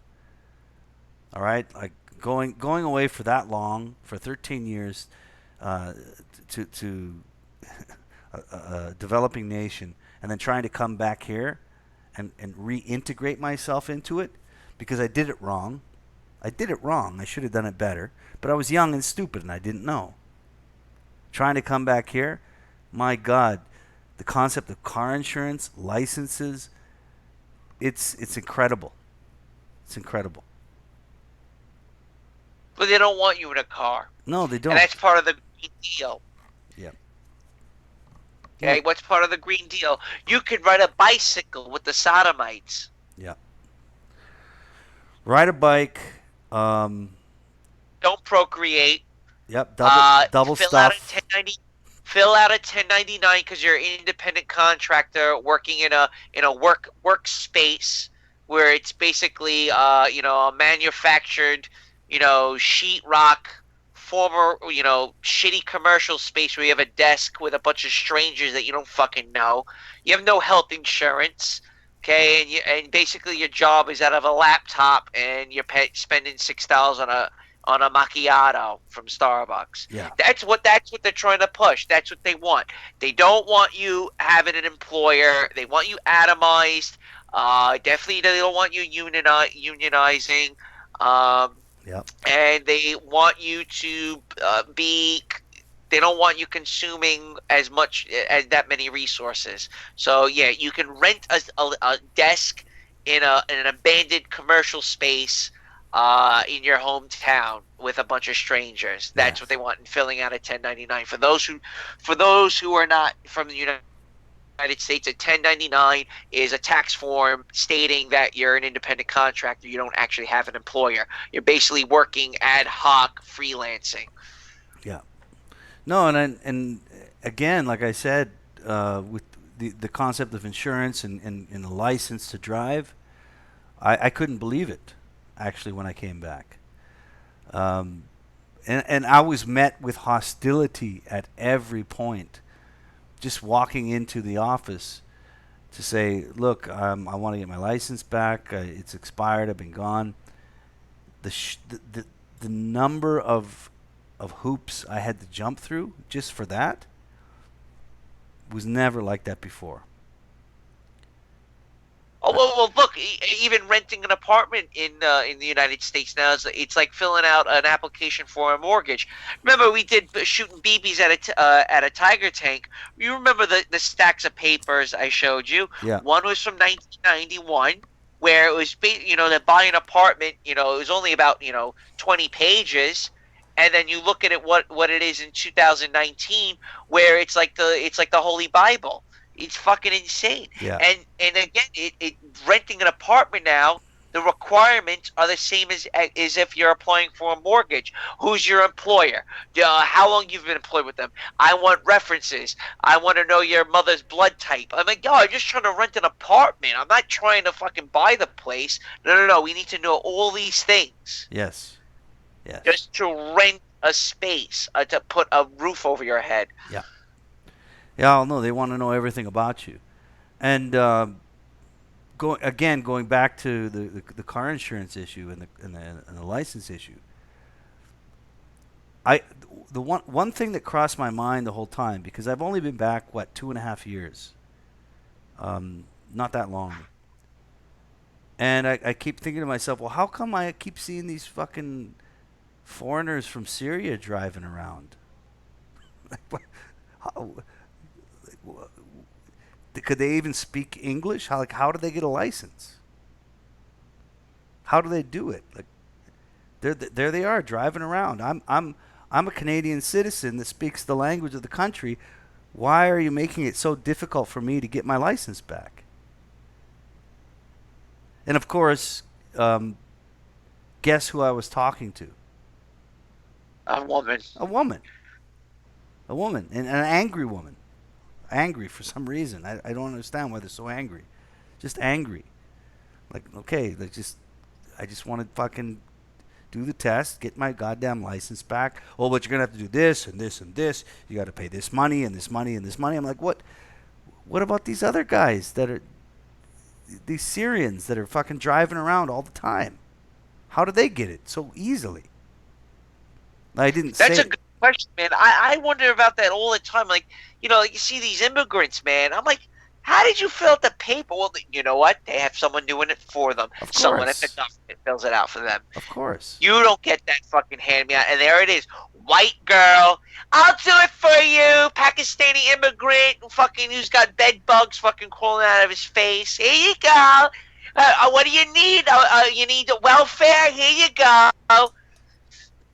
Of course, man. That's what I. That's the only conclusion I came to. Is like, what? Why is this happening? You know, I as a Canadian citizen, regardless of the fact that I was expatriatized for 13 years, coming back, trying to reintegrate myself. Holy Christ! Look, my ex-wife, the mother of my child, I've been bugging her for the last 2 years to come here to spend time with her son. And I've been doing that because I'm not a single mother. I don't want to fall into that fucking bullshit where, hey, I know that I have my son here and I did it legally, I did it great, and I made it happen. And he's happy and healthy here. But you know what? I don't want to alienate you from your son. So I'm giving you an opportunity. I'm throwing money at you to come here. And it took her 2 years to fucking accept that deal. Right? So when she applied for the visa, I'm like, okay, here's money for the visa. I threw money at her. Here's money for the visa. All right? And I went through what was on the website. Okay, you can get a 6-month the standard visa for somebody coming from Indonesia. 6 months. They call it a temporary citizen. You can get it. It costs this much money and it takes this long for it to happen. I'm like, let's do that. There was another visa called a super visa, which was like a 9-year visa for people who had children living here. And I looked into that. And they said, no. If you want the 9-year super visa, you have to pay for their medical insurance. And I'm like, no. I'm not going to fucking do that. I'm not going to pay for your goddamn medical insurance to come here. 6 months. If you want to extend it while you're here, that's up to you. Stay as long as you need to. That's up to you. And then, after I decided, okay, 6-month visa. Here's the money, pay for the visa. I thought, okay, this is going to take like fucking 3 months, 4 months, maybe 6 months for this visa to actually be accepted. Easily. I mean, we're talking about Indonesia to Canada. Oh yeah, easily. At least 3 to 6 months. Within 2 weeks, she got the visa. And the visa that she applied for was 6 months. And they handed her a 5-year visa. No questions asked. I mean, obviously the documents needed. But it was incredible. It's like, what the fuck? 10 years ago I tried that and it didn't work. I tried it 10 years ago and it didn't work. Now, in 2019, she can apply for a 6-month visa with the right documents, with the right letters and documents. 2 weeks, visa is done, stamped, in her passport, 5 fucking years. It's like, wow, that's fucking incredible. How does that happen? Now, the next test is, once she comes here, I wonder how long it'll take her to get a visa to work or have a license to drive. Meanwhile, I'm an expatriate that was, well, I wasn't born here, but I'm a citizen. And I can't get my license back. I got to go through all this fucking bullshit to just get my goddamn license back. Nah, man, it's an agenda. It's obvious, and it pisses me off, man. And that's why you have the yellow vest in France. They get out there and burn shit to the fucking ground over everything that you just stated. I'm telling you, if there was going to be one country to stand up to the oligarchs, it was going to be France. And guess what? They're still going at it, burning shit to the fucking ground.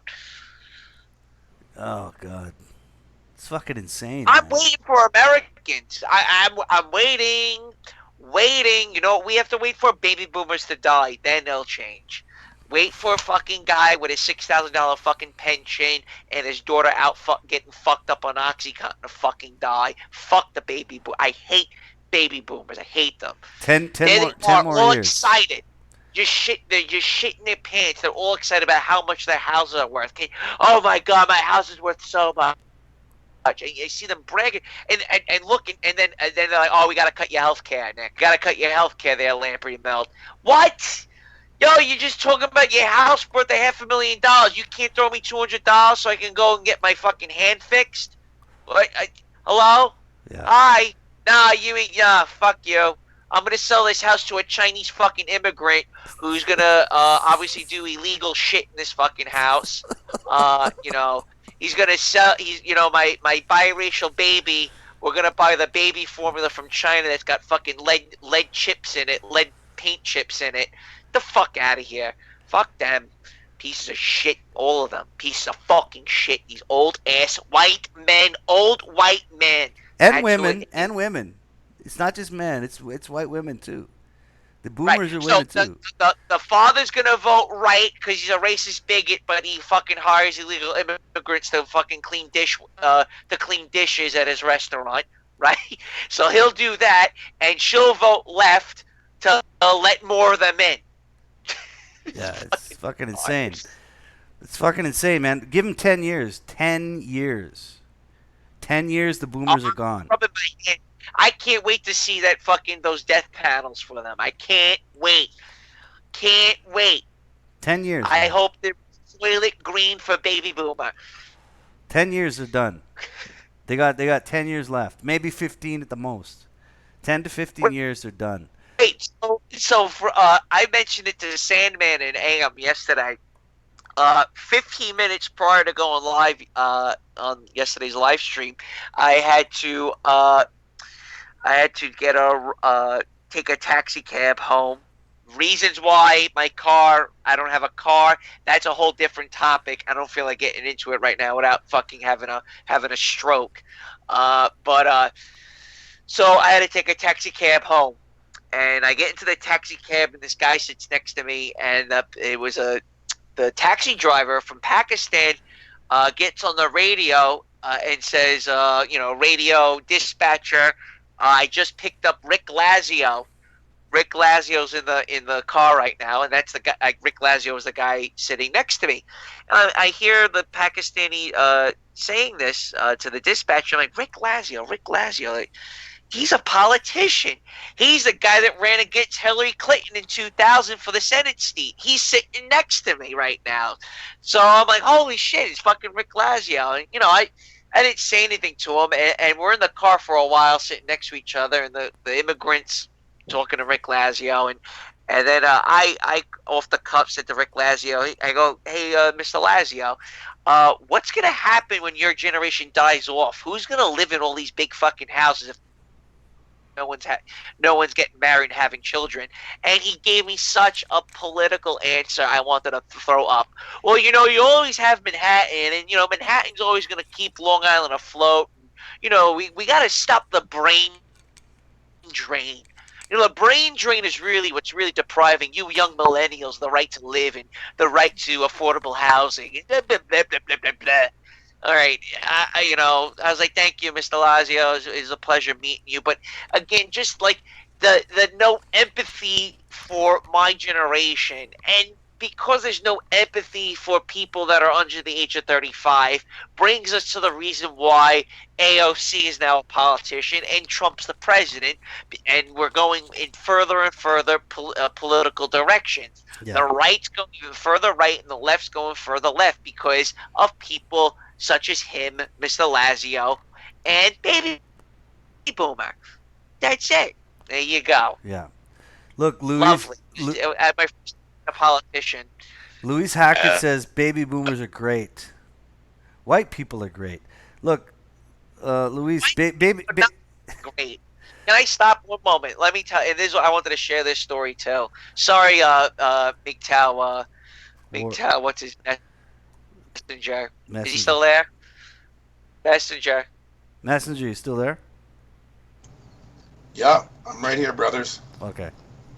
Okay, so I want to share a story on why white people don't deserve America. Because you don't. You don't. You're a deracinated little fucking bitch. That's what you are, white man. And I'm going to tell you why. Uh, uh, I was on the train. I spend about $443 a month to use a fucking train. How's about that for a nice bill? And the train doesn't even run on time. Never runs on time. We have fascism without the trains running on time. Think about that. Talk about a shit show. Yeah. Mussolini is rolling in his grave right now over the state of the Long Island Railroad. So it's $443, and this is coming back from the Colin Quinn show. And basically, the month pass. Okay, they give you a little perks with the when you shell out that kind of money for a train pass, and one of the perks is that if you don't have the ticket the first of the following month, they let you slide. They just the train conductor reminds you, hey, look, this train pass is expired. It's the first of the month. It's okay. Just make sure you get the train pass by 10 o'clock the next night on the second night, the second of the month. But you have to get it by 10 o'clock the following night. So I get on the train to go back home, and it's 10:30. It's 10:30. Okay, I'm coming from Manhattan, going all the way out to Long Island, and here he comes. Here comes a white guy, and I give him, and I really forgot it was the second of the month, and I show him the train ticket, and he goes, "Oh, your train ticket's expired. That's $20." And I'm like, "Come on." I'm like, "Dude, like, come on, man. Like, I'm gonna buy another $443 fucking ticket tomorrow. Let me fucking not pay the $20, okay? No, rules are rules. Rules are rules. Gotta give me $20." And I'm like, this motherfucker right now, son of a bitch. So now my train ticket's not $443, it's $463 fucking dollars for the next month.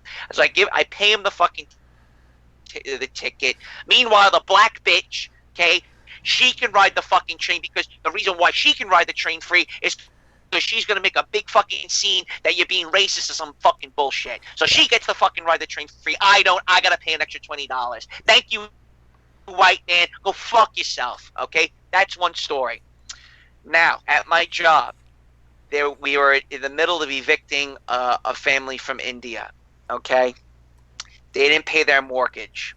Okay, they have $100,000 note, and the building I'm in has the right to buy the apartment before anyone else does. That's part of a cooperative. Okay, the cooperative is the cooperative gets the right to buy the apartment before it goes to the city steps. So it goes up for auction, and whoever bids for it, and whoever the highest bidder, he gets to buy the apartment.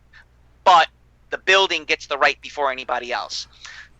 Okay, and this immigrant family, is about to get evicted. I work with 53 ethnic groups on a daily basis. Okay, and I'm very happy to be a part of such diversity. It's actually quite remarkable. It's quite amazing, and the people in charge of the building, the president, the treasurer, the director of the building, they were asking me, how much do they owe, Nick? How much Lamprey? How much does the unit owe? I go, their mortgage, they owe about $100,000 on their mortgage, and without even flinching, the diverse group of people from other nations said, we'll pay it. The building,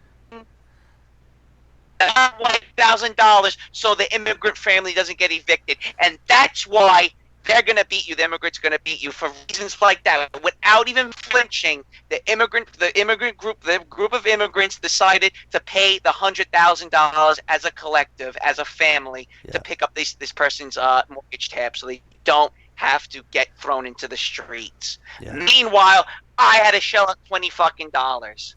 Yeah. Think about that. No, that's Would a white person do that for another white family? Would a no. white family do that for another white family? Would your neighbors in the suburbs do that for fucking you if you were being evicted? You know what your neighbors would do? They would say, "Go, ha ha, he's getting evicted and I'm not. He's a loser." Yeah. No, absolutely. You still there, Lamprey? I got cut out there. Yeah, yeah. It just the embodiment of what the current majority of the population is about. It's narcissism. It's fuck you, I'm better than you. Wow. Ha ha, you're getting thrown out instead of helping your neighbor. Well, Okay, that I'm the better one. You know what? Even though you spend $443 a month on a train ticket, I'm gonna make you pay another $20 fucking instead of letting me slide. yeah. No, absolutely. And I'm going to go back to Lewis Hackett's comments. Number one, baby boomers are great. No, they're not. Baby boomers are what brought this catastrophe upon us. I'm not blaming them for that, but they made the decisions to make this happen. They chose feminism. They chose Pacifism. They chose pacifism. They chose the idea that more government equals better compensation for the people. They made those fucking mistakes. I'm sorry. They're not great. Also, your second comment, white people are great. All people are great. Some white people are good, some are bad. But in the West, we're dealing with mostly white people, and it always has been that way for a long, long time, hundreds of years. I have no problem with white people. I'm not a white person myself, but I have no problem with them. And to say they're great, no, come on. It's the same as saying baby boomers are great. Come on. It's not the way things work. I'm sorry, can you hear me? Yeah, go ahead. I'm just looking at my own culture, Italian Americans, and Ayam, you know Vic DiPotato, right? The comedian. Mm-hmm. You know I showed you Vic DiPotato, the Italian American. Yes. Okay. So I stand up. I saw him at a comedy club a couple of years ago, and he said something pretty profound. He goes, "You know, Italian Americans, we'd be running this country if we didn't fucking stab each other in the back all the time, and we're so spiteful." And he's 100% right. He's 100% right. You know, the Italian Americans will be done 40 or 50 minority. You're dropping out, man. I don't consider Italian American. I'm sorry. Can you hear me now? How about now? Yeah, Sorry. Go ahead. Whoop. How about now? Good? Yes, go ahead. So he was talking about how Italian Americans, if they weren't so spiteful to one another, if they weren't backstabbing each other so much, that they would be, you know, a much more powerful group of people in the United States. But because we're unfortunately have, like, I don't want to call it like a black mentality, but in a lot of ways it's the showmanship, it's a lot of just arrogance and ignorance and bigotry that we're basically going to doom the Italian Americans. You know, I was talking about how white people treat other white people. It's the same in Italian Americans, where it's, you know, you're not willing to lend a hand to your neighbor. You're not willing to lend a hand to someone else of your own ethnic group. And you know, it's very unfortunate, but you know, if that's the way it's going to be, then to people anymore. You know, you don't deserve to have a society. You don't deserve the civilization that was built before you. Who says that you deserve the America that you're in right now? You didn't actually build it. It was built by people 40, 50 years ago. Yeah. Well, look, Greg Q says, sorry, guys, baby boomers were duped. They didn't elect Bill Clinton and Barack Obama. Yeah, you may be right, but the whole point is that they were duped. Like, when you're duped by somebody, if you're duped, if you're that gullible to get duped by some bullshit, then that's your fault. So that's why I put the blame on them. They didn't do their research. They didn't have to. They believed in the state. Baby boomers believed in the state. They were duped. But I'm not going to fucking say that, oh, okay, well, then it's not your fault. You were duped, but it's not your fault. No, you were fucking duped, man. And it's over. You made the decision. You wanted feminism. The baby boomers wanted feminism. They wanted the 19th Amendment. No fault divorce. They wanted no fault divorce. No fault divorce. They wanted Roe versus Wade. That's what the baby boomers voted for. I don't give a fuck if they're duped. Like, stop being duped. Like, just stop being duped. Start to think for yourself. And I'm not going to give an excuse to the people that were duped.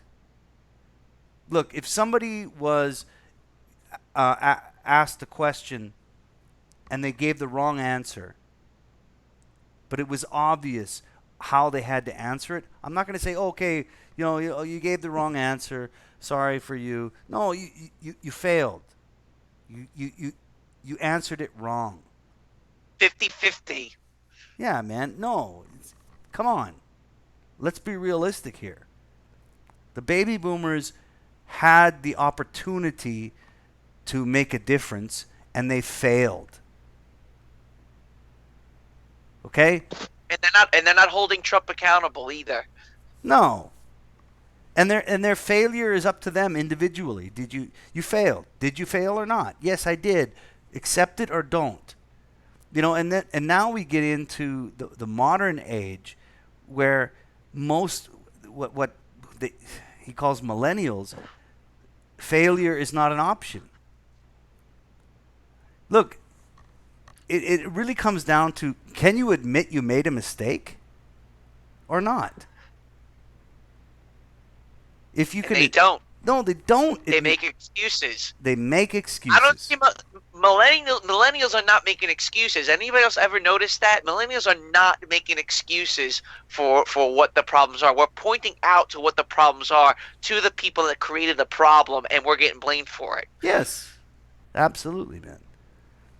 I'm not even a millennial. I'm not a millennial. Don't forget that. I'm 43 years old. I'm not a millennial. So everything that we are living through today is the consequences of the boomers who chose to make this a part of political normalcy. That's what they wanted. They voted it in. They chose it. I mean, I talk to my mother all the time, and she completely confirms with me every time she makes the confirmation that, well, this is the right way to go. She's 70 years old. All right. I said this before on the live stream. I'll say it again. I had a conversation with my mother. She said to me, well, I'm a Marxist. No shit. She's 70 plus years old and said she was a Marxist.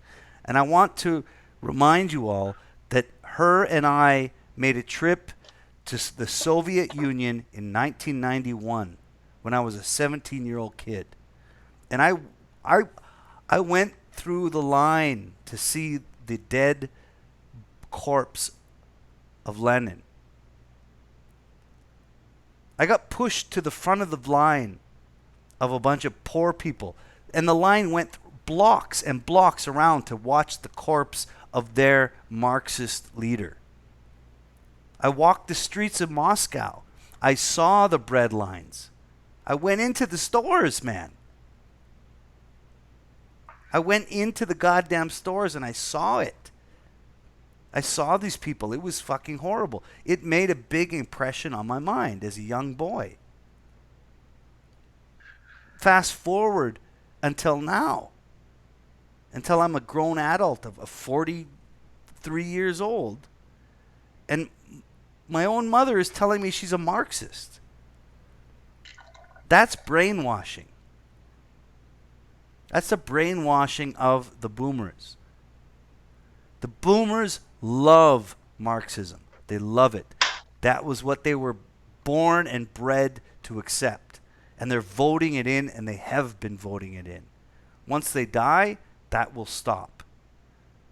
Because the next generation is going to see the results of that bullshit.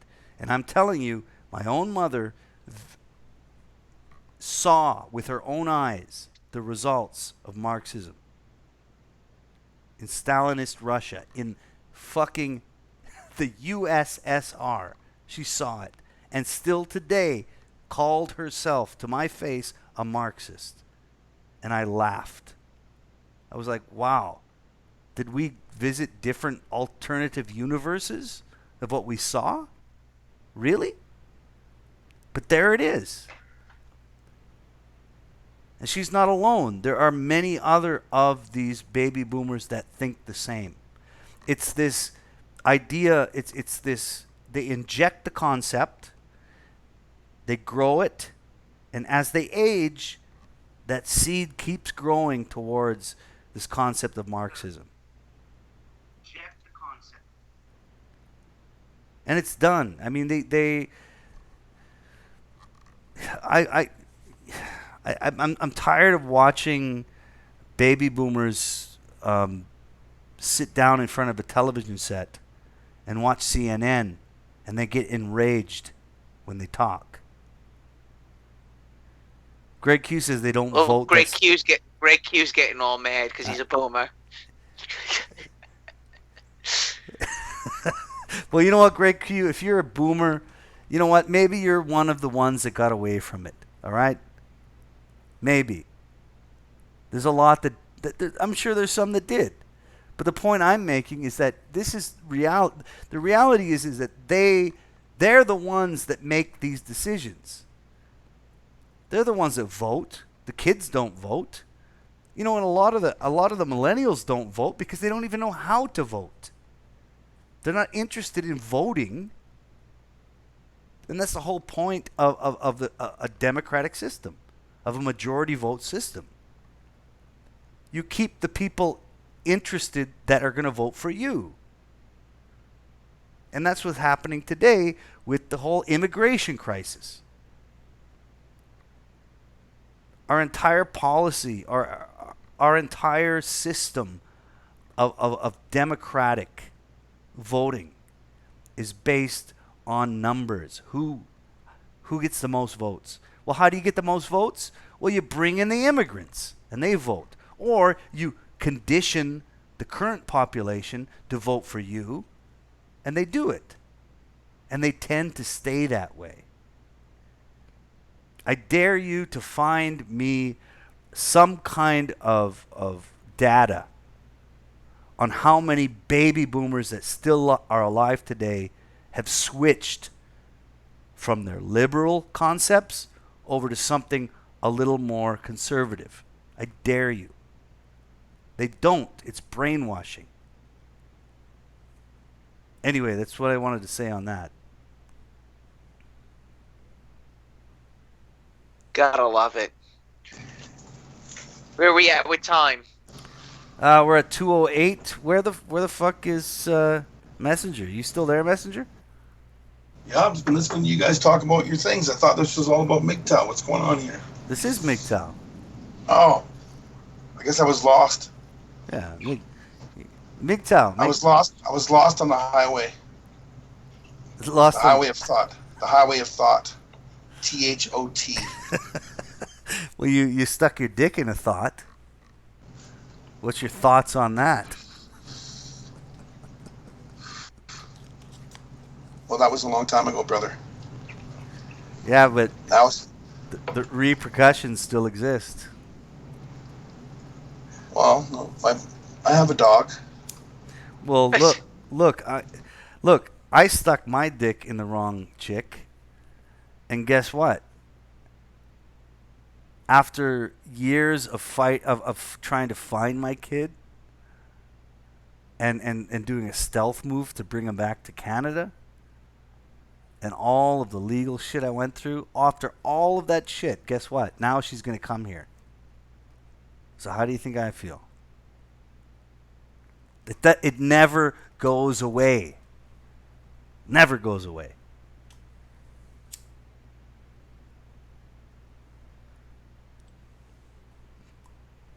Well, it's interesting times. There's no doubt about it. Well, if I can say one more thing for men that are listening is the number, and again, this is something I will say to my son one day when I think he's able to understand it. What I will say is make sure your dick is fucking gold. Understand it like that. It's valuable. Don't stick it anywhere you want it to go. Be careful. There are consequences, and the consequences are a lifetime worth of shit.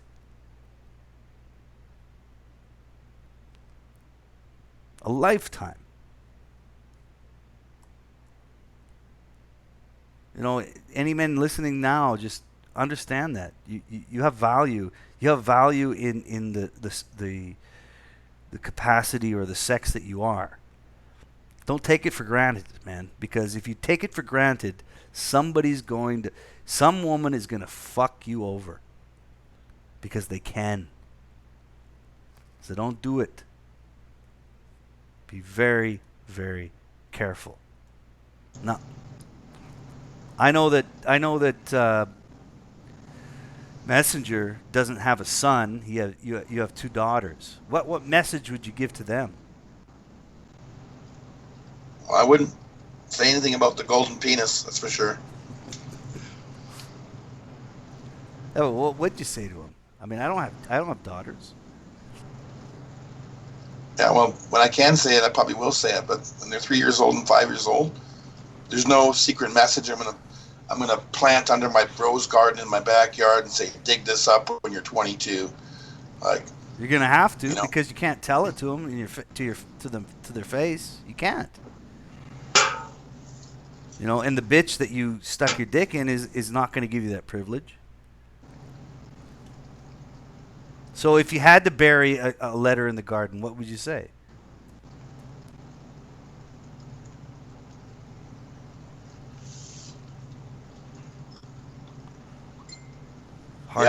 Hard to think about, I'm sure. I don't need to think about it. I'm thinking about a million other things about rather than trying to, whatever it is, wherever we're in this conversation. I mean, they're just children. They should be doing children's things. Yeah, I'm talking about the future. I'm talking about later, when they're older. What would you say? It's just a simple question. Hello. It's nice to finally see you again.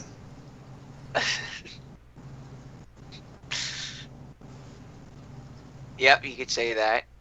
I think it's even. What the bigger question is, what's more difficult to raise a daughter or a man in this day and age? That's the other.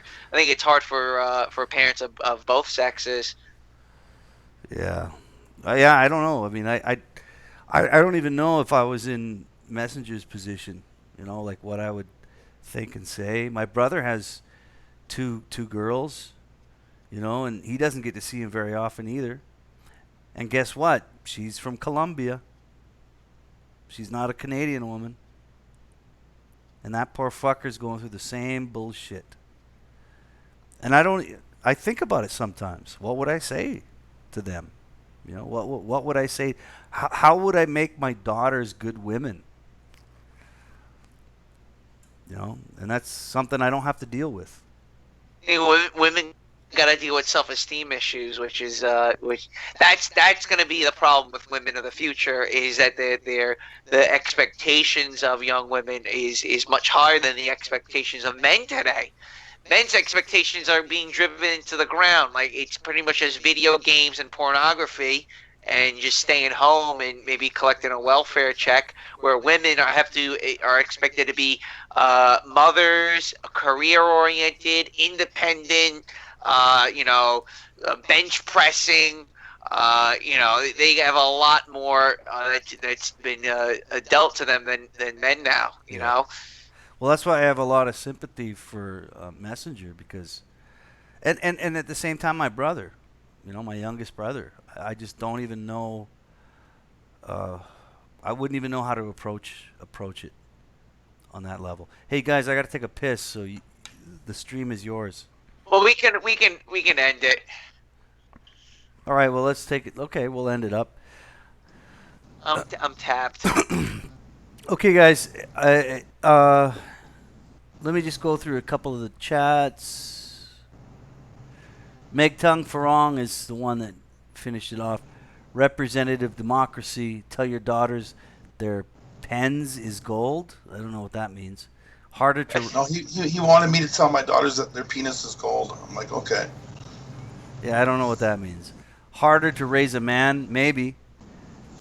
It's I don't know, man. It's harder to raise a man, or harder to raise a boy, let's say, to become a man, in the sense that he is in a world that despises him. In the defense of Messenger, your women have everything at their feet, and that might be a very difficult weakness. Very difficult weakness. Yeah, well, I'm not tapped out, but I only said about 15 words tonight, which is fine.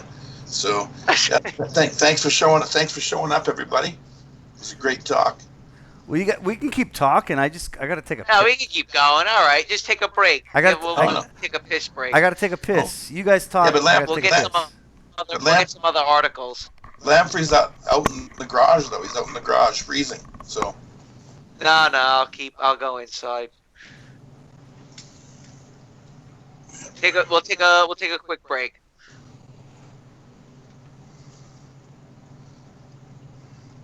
Ayam. Yeah, does he usually put on his music or something? Yeah. Where do you go? He had to go take a dump. Unbelievable. Well, anyway, so how are you enjoying being back at Lethbridge? I'm assuming you're much happier. Well, just in any kind of like emotional, mental sense and physical sense, I've been here. I've been back now 3 weeks, so 21 days, and compared to like socially and just I don't mean social in a light way, like private socially. I got back, and in 21 days I spent 19 of those like evenings and nights hanging out with other musicians that I knew before I moved, good friends, dinner parties, lots of men hanging out, just talking, doing stuff, lots of conversation, and I hadn't brought up anything about what was going on with me prior to that. I've just been enjoying what I had before, which was just other human beings that aren't my ex and aren't her family, enjoying me as a person. So I've been really busy with all that stuff. So because I needed to get it out of me. I've been isolated for quite a few years, purposely almost because of my situation. I didn't move to the town where my kids lived for 3 years to try and make friends or try and start a future. I went there to share their time, and that didn't work out so well. So now that I'm back where I won't say belong, but where I fit in and have like past credibility and decent friendships and stuff like that, I've been just resourcing those emotions and those moments because I needed to. And then so now I got to put my foot down and figure out exactly what it is I want to be doing financially for the next few years here, because I'm going to stay here and I have my kids long distance and stuff like that. So I got to set up a decent home, set up everything properly, and just. How does your ex feel about you being back there? Well, this is where our kids were born, and this is where she used to live too. But when I told her I was moving back, and she knows why, even though she denied it. It's pretty obvious. I moved somewhere, tried to parent my kids. She made it as difficult as possible through the system and through herself. They put me through a nightmare. So when I told her about 2.5 months ago that I said, listen, I live 5 minutes from your house. You barely share the kids. You put me through all this anguish and bullshit. And so I'm moving. I'm leaving. And all she had to say, she had this really weird look on her face, and she's like, what do you mean you're leaving? why would you leave? And I'm like, without getting into it with her, I was just like, listen, I mean, you know why I need to leave. And then she says, don't you know how that's going to destroy the children? And that's all she said. And I was like, what the? I was like, what the fuck? Like, you just kept them from me while I lived next door for 2.5 years. And now I want to go back to where I can find some peace and harmony. And now I'm the one that's destroying them? Like, come on. And now she won't share it. And she didn't just enter into, like, we finished our whole court case last August. And I got parenting time. I had like 6 weeks holidays now for this coming up year. Every second weekend, all that stuff. I didn't have that before. So I got all that. But then as soon as I said I was moving, I moved 4.5 hours away. And she won't willingly enter into a long distance parenting plan with me. So now she's making me go back to court, and she's not letting the kids come here to see me until I go back to court, and whatever. More money, more problems. So for me, it's good, but yeah, she didn't like it. You should throw her to shut her up. She's angry at me. She was angry at me for moving to the town, that they were living in, and then she's angry. She's even angrier that I moved away, even though she treated me like a piece of dog shit the whole time. So that's what you get sometimes. Well, let this be a lesson to everybody listening. Don't put your dick in the wrong hole. And I'm not talking about, screwing your thought girlfriend and accidentally sticking your dick in her asshole. And that's a big problem. I sent you an article in Hangouts. Can you pull that article up? Google? Not Hangouts, on Skype. Okay, Skype. You'll appreciate this.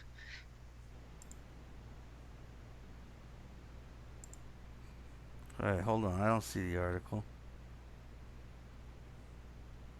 I'm not seeing it either. I don't see it either, man. It's not there. God, you guys are killing me. Skype. Make sure it's in the right chat. Know what we got. But really, man, like, this is the lesson that all men have to learn. Like,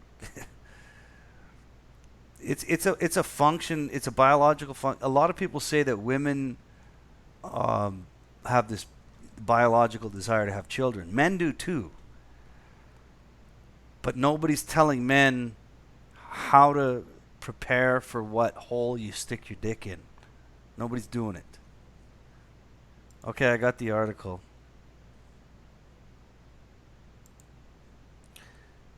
Okay, you guys there? Yep, pull it up. Okay, so the article is, and I'll share it with the listeners. Here, give me a second. Share screen.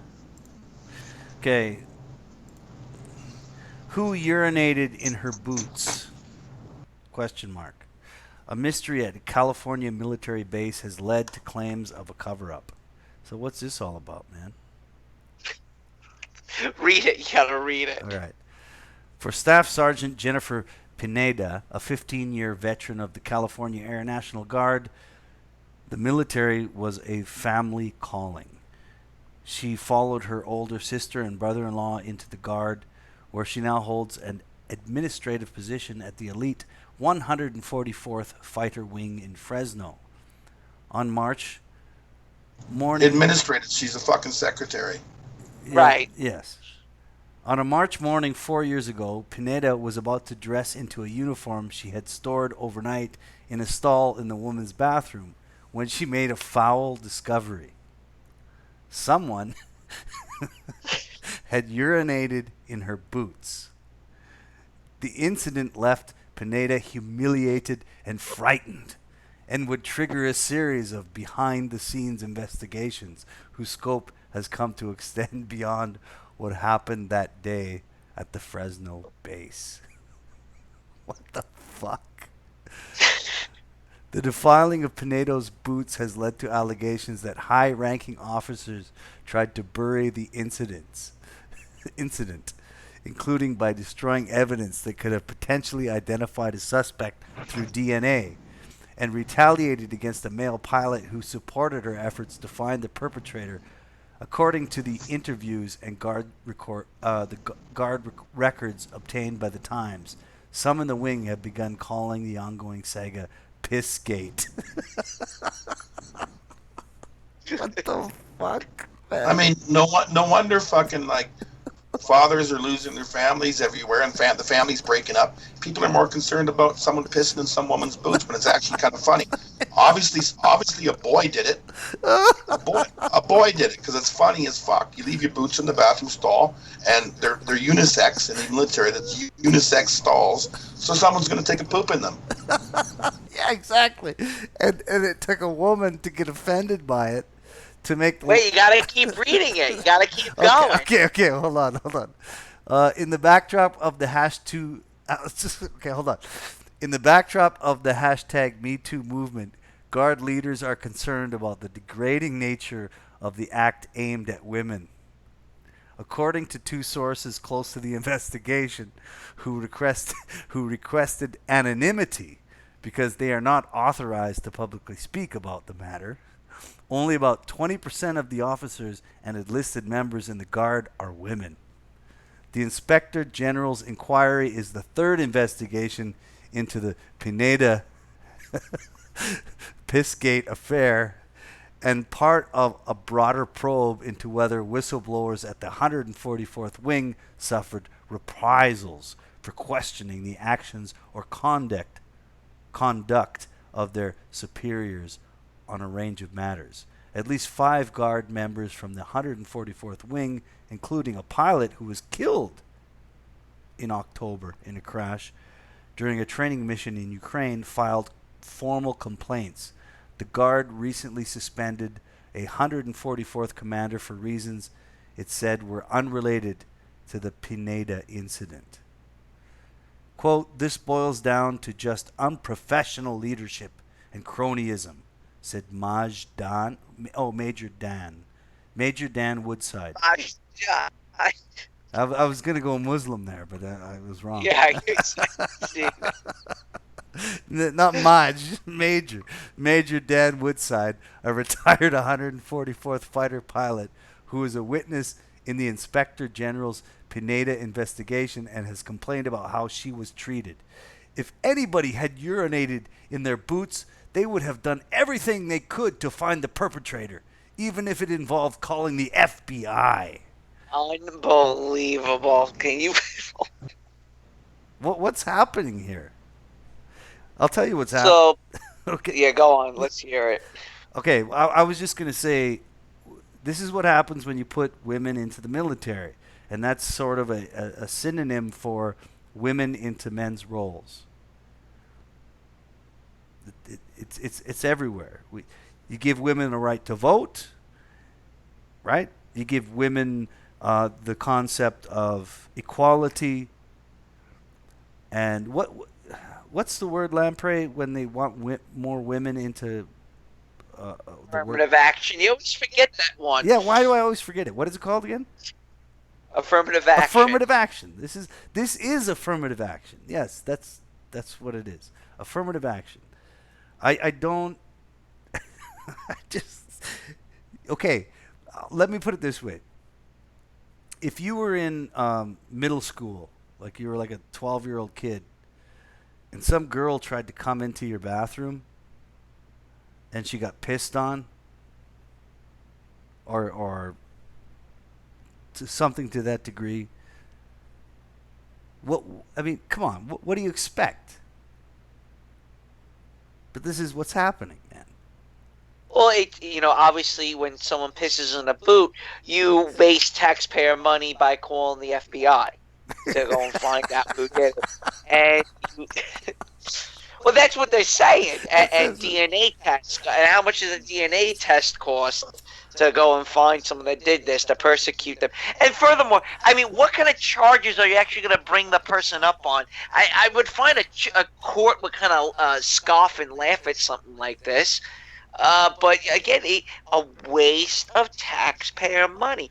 Let's bring in the FBI, where an FBI agent obviously makes, $80,000, not including benefits and pensions, right? Yeah. Bring in the FBI, bring in the judicial system, bring in a forensic scientist to analyze the piss and the DNA, all because of a stupid little prank. That's my whole point, man. It's like men rib one another. It happens, you know. Like when you're a young man and somebody pisses in your boot, what do? You get angry. Maybe you get in a fight, and then it's resolved. But when you put a woman into that same paradigm, now you've got the FBI, the local police, the military police, the media. Leftist media, yep. It's fucking incredible, man. It repeal the 19th. You know, repeal the 19th. Why bring women into an environment that they cannot handle or comprehend? And not only that, maybe it would be possible if the entire system wasn't so gynocentric and set up to, you know, support this. And one of the arguments that I often hear, now I want you guys to hear this and think about it. We often, and I'll put it into this perspective. You'll often hear the argument from insane people that a man should never hit a woman. And then of course the counter argument is, well, what if she hits him first? Can he not defend himself and hit back? And then they will say, well, no, the woman is weaker physically, so she should be able to slap him all she wants. He can't fight back because he's stronger, which is obvious. That's obviously true. A man is stronger than a woman. I mean, the strongest woman in the world is weaker than one of the weakest men in the world. That's biology. It's fucking science. It's natural. So then you could argue, well, shouldn't a weaker man be able to slap a stronger man and get away with it as well?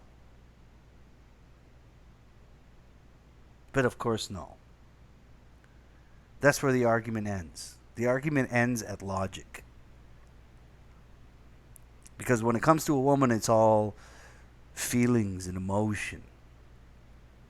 And this is what we're dealing with, man. We're come on, man. This is the end times. I'm sorry. No more of this shit.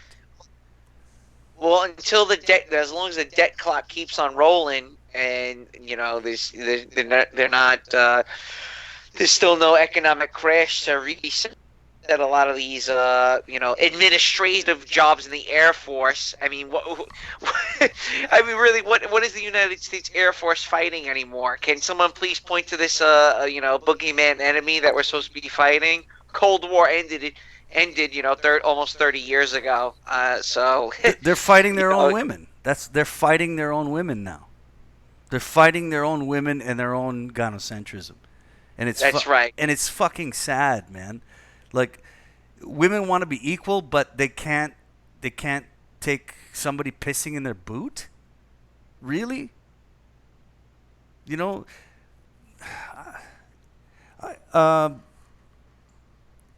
look, Messenger, did your ex ever hit you? Was she ever violent?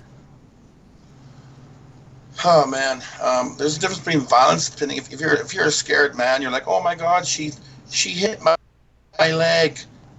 Oh no, that hurt. It's like, there's rough housing and there's rough sex and all that shit, and then there's abuse. But for the first 2 years of a relationship as a young woman, she's 13 years younger than me. Whatever she got away with in her family and what her friendships or whatever, private shit, who knows, she brought that into our relationship. And I knew right away, I'm like, okay, she's got a temper, okay, she likes to throw things or lash out instead of just speaking properly and coming to terms with our minds and our hearts. Not, you don't have to be physical. So after maybe, I don't know, 6 or 7 times over 2 years, the first 2 years of her just kind of, it's pretty weird when you're as big as I am and stuff. It's like, I don't hit women, but when someone lashes out at you, I still don't hit them. But what I said to her was, I said, if you touch me again, this is after like 6 or 7 times after a couple of years, I'm like, listen, you can yell at me, you can do whatever you need to do to get it out. You can go and like do what you need to do to get over your anger. But if you ever touch me again in that kind of a fashion, then you're probably not going to be able to use that hand again for a long time. So, and she's like, what do you mean? I'm like, what do you mean? You think I'm just going to let you keep doing this? Because that's not how I communicate. I don't communicate this way. And then she never did it. She never did again. That's and good. then she admitted in court, you know, in the last 2 years in court, she admitted that there was never any physical violence from me towards her or the children, and she never heard about me being physically violent with anybody. But then she didn't bring up her shit, and I didn't bring it up either because I have empathy. So, whatever. Well, So no, yes, the answer is yes. all right. Well, that's my whole point, man. I mean, look, we put women in the military, and they can't handle getting their boot pissed in, and then it becomes an issue of the FBI. Like, give me a fucking break, man. Can you imagine? This is what you're bitching about. Imagine if you had to go to war with this woman.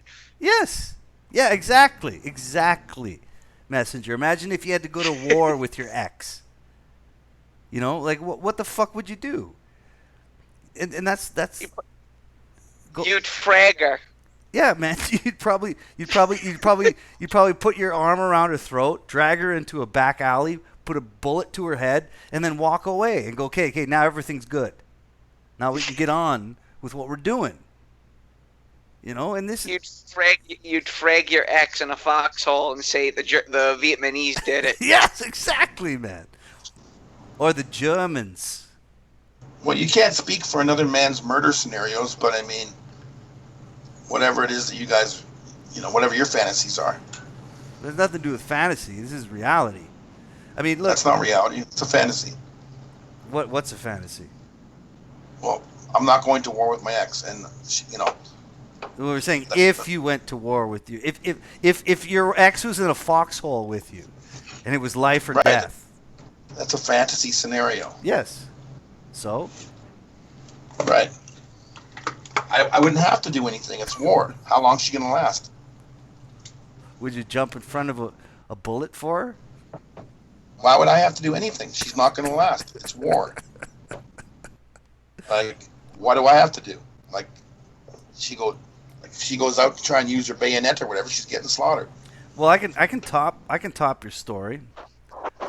When it comes to my experience with my ex, after my ex was impregnated, after we got married, and then I impregnated her, she changed. She turned into a psychopath. She was about 3 or 4 months pregnant with my kid, and I was renting a very nice apartment in Jakarta, and she started to become very abusive, and it was physically abusive. Now, I want to ask you this. If your pregnant wife starts beating you, what do you do?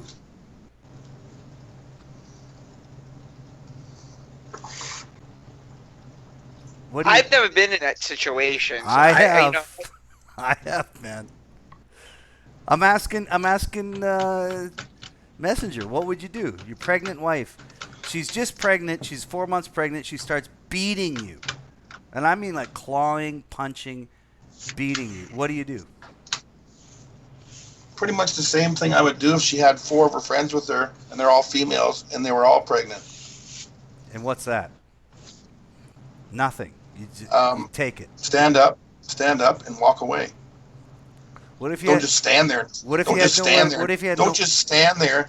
Don't just stand there and take the beating. Like, oh, you can't walk away. You got to stand there and be like, why are you hitting me? Wait a Like, minute. No, you just fucking get up and go away. man. Remember, she's pregnant with your kid, and you have nowhere to go. Yep. You have nowhere to go. It's a pretty big world. You have a lot of places to go. As soon as you open that fucking front door, if you can't get to the front door of your own house when a pregnant woman's beating you, that's only Okay. 4'2", So you're gonna you leave. got some serious problems. So you're gonna leave your pregnant wife in the house that you are paying for and walk out into a country that's not your own. Yeah, for at least fucking a day, just walk away. Yeah. And Like, you have no why idea, stand there? and you have no idea what she's going to do on her own. If you concern yourself with what's going on in the middle of abuse, and don't just go like turn around. You know, if it was a man, obviously I would stand there and fight the man. But I'm not going to sit there and fight the fucking pregnant woman. Of course you wouldn't. That's my whole point. You wouldn't. Well, you can't. You can't defend yourself. That's my whole point. You can't defend yourself. How the fuck are you going to defend? This is a fucking fucked up scenario anyway. So if that happened to you, how you defended, whatever you did, you got away, and now you live in another country, so you walked away. No, at that point, I didn't walk away, and there was nowhere at for. The end of the scenario. Well, at the end, yes, I understand what you're saying, but at that moment, you have to remember, I was 31 years old. My wife was pregnant 6 months with my first child ever, and she's beating the shit out of me. Guess what I did? Especially in a different country. Guess what I did?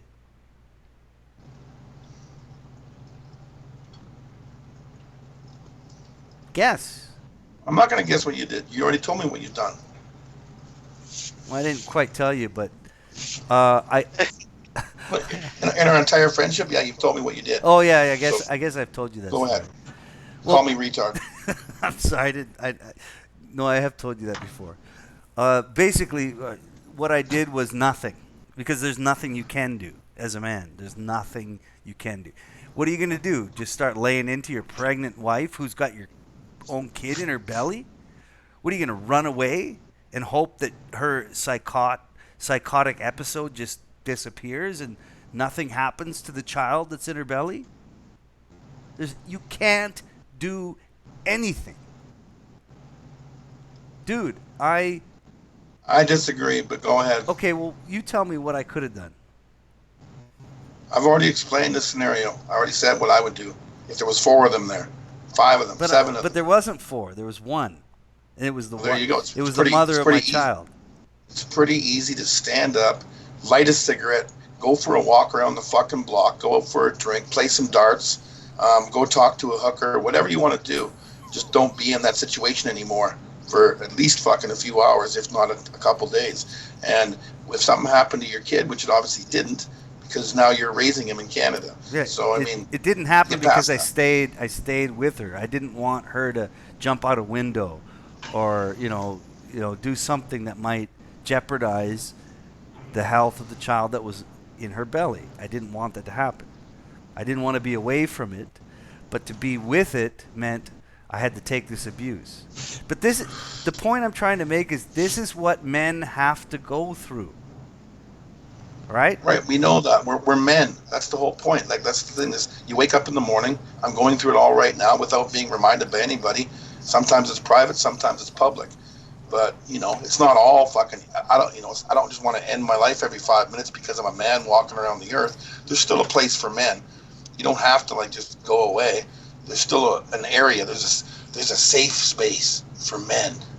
No, there's no safe space for men. Yes, there is. It's called the wilderness. Yeah, but if your wife is pregnant with your child, you're not going to leave. Go to the wilderness, man. Go to the wilderness. Yeah, and then what happens to your kid? Well, Jesus Christ, man. You can't preoccupy yourself with what's going to happen. Once you go to the wilderness and you become a real man again, you come back and you take your kid. Well, that's not what I did. I know. I still did it. No, I wouldn't leave her alone because she was psychotic. Okay. And Let's get past it. Let's get past this. Your ex is psychotic, and now she's coming to Canada because she needs to see your son, not because she wants to suck your dick. Yep. She needs to come see your son, and so she doesn't need to. She doesn't need to. She could do whatever she wants. She could do whatever the fuck she wants. But I this is one thing I want people to understand is that doing the right thing isn't always the best thing. And that's what happens in life. Sometimes you have to make those decisions. And that's what I say for the quality of men. Is men are willing to do the right thing. The right thing. Even though it might not be the best thing, they're willing to do the right thing. Women won't do that. They never will. And you know that 100%, Messenger. You know it.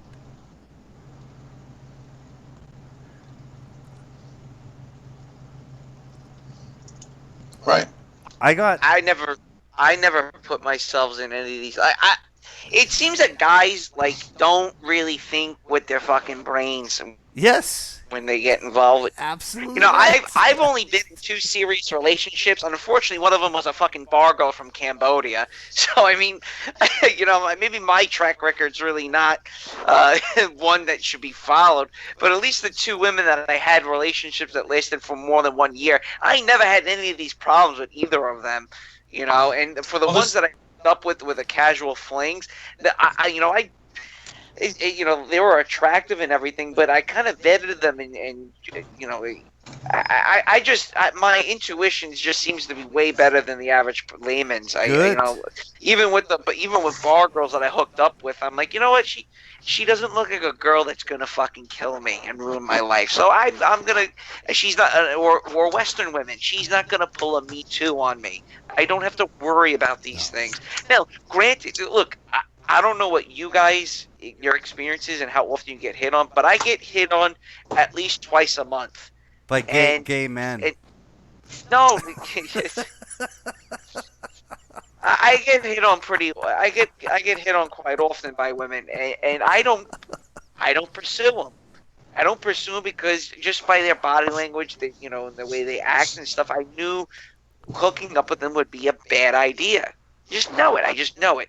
If one of the 2 in another 3 or 4 months looks like one that's not going to screw me over long term, sure, I might hook up with her and you know, develop some type of relationship with them. But you have to be a better judge of character than just, you know, thinking with your fucking dick. You know. Yes.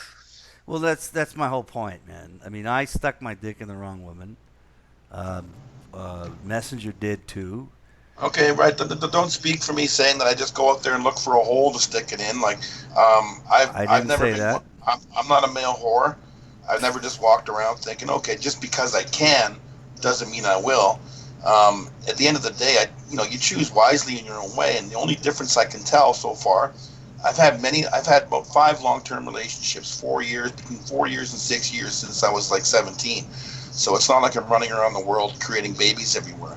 But that's the difference. Once the baby mama came along, I never had issues with any other women previously, ex-girlfriends before that, girls that are friends, fuck friends, whatever. I've never had any real issues or moments or super craziness.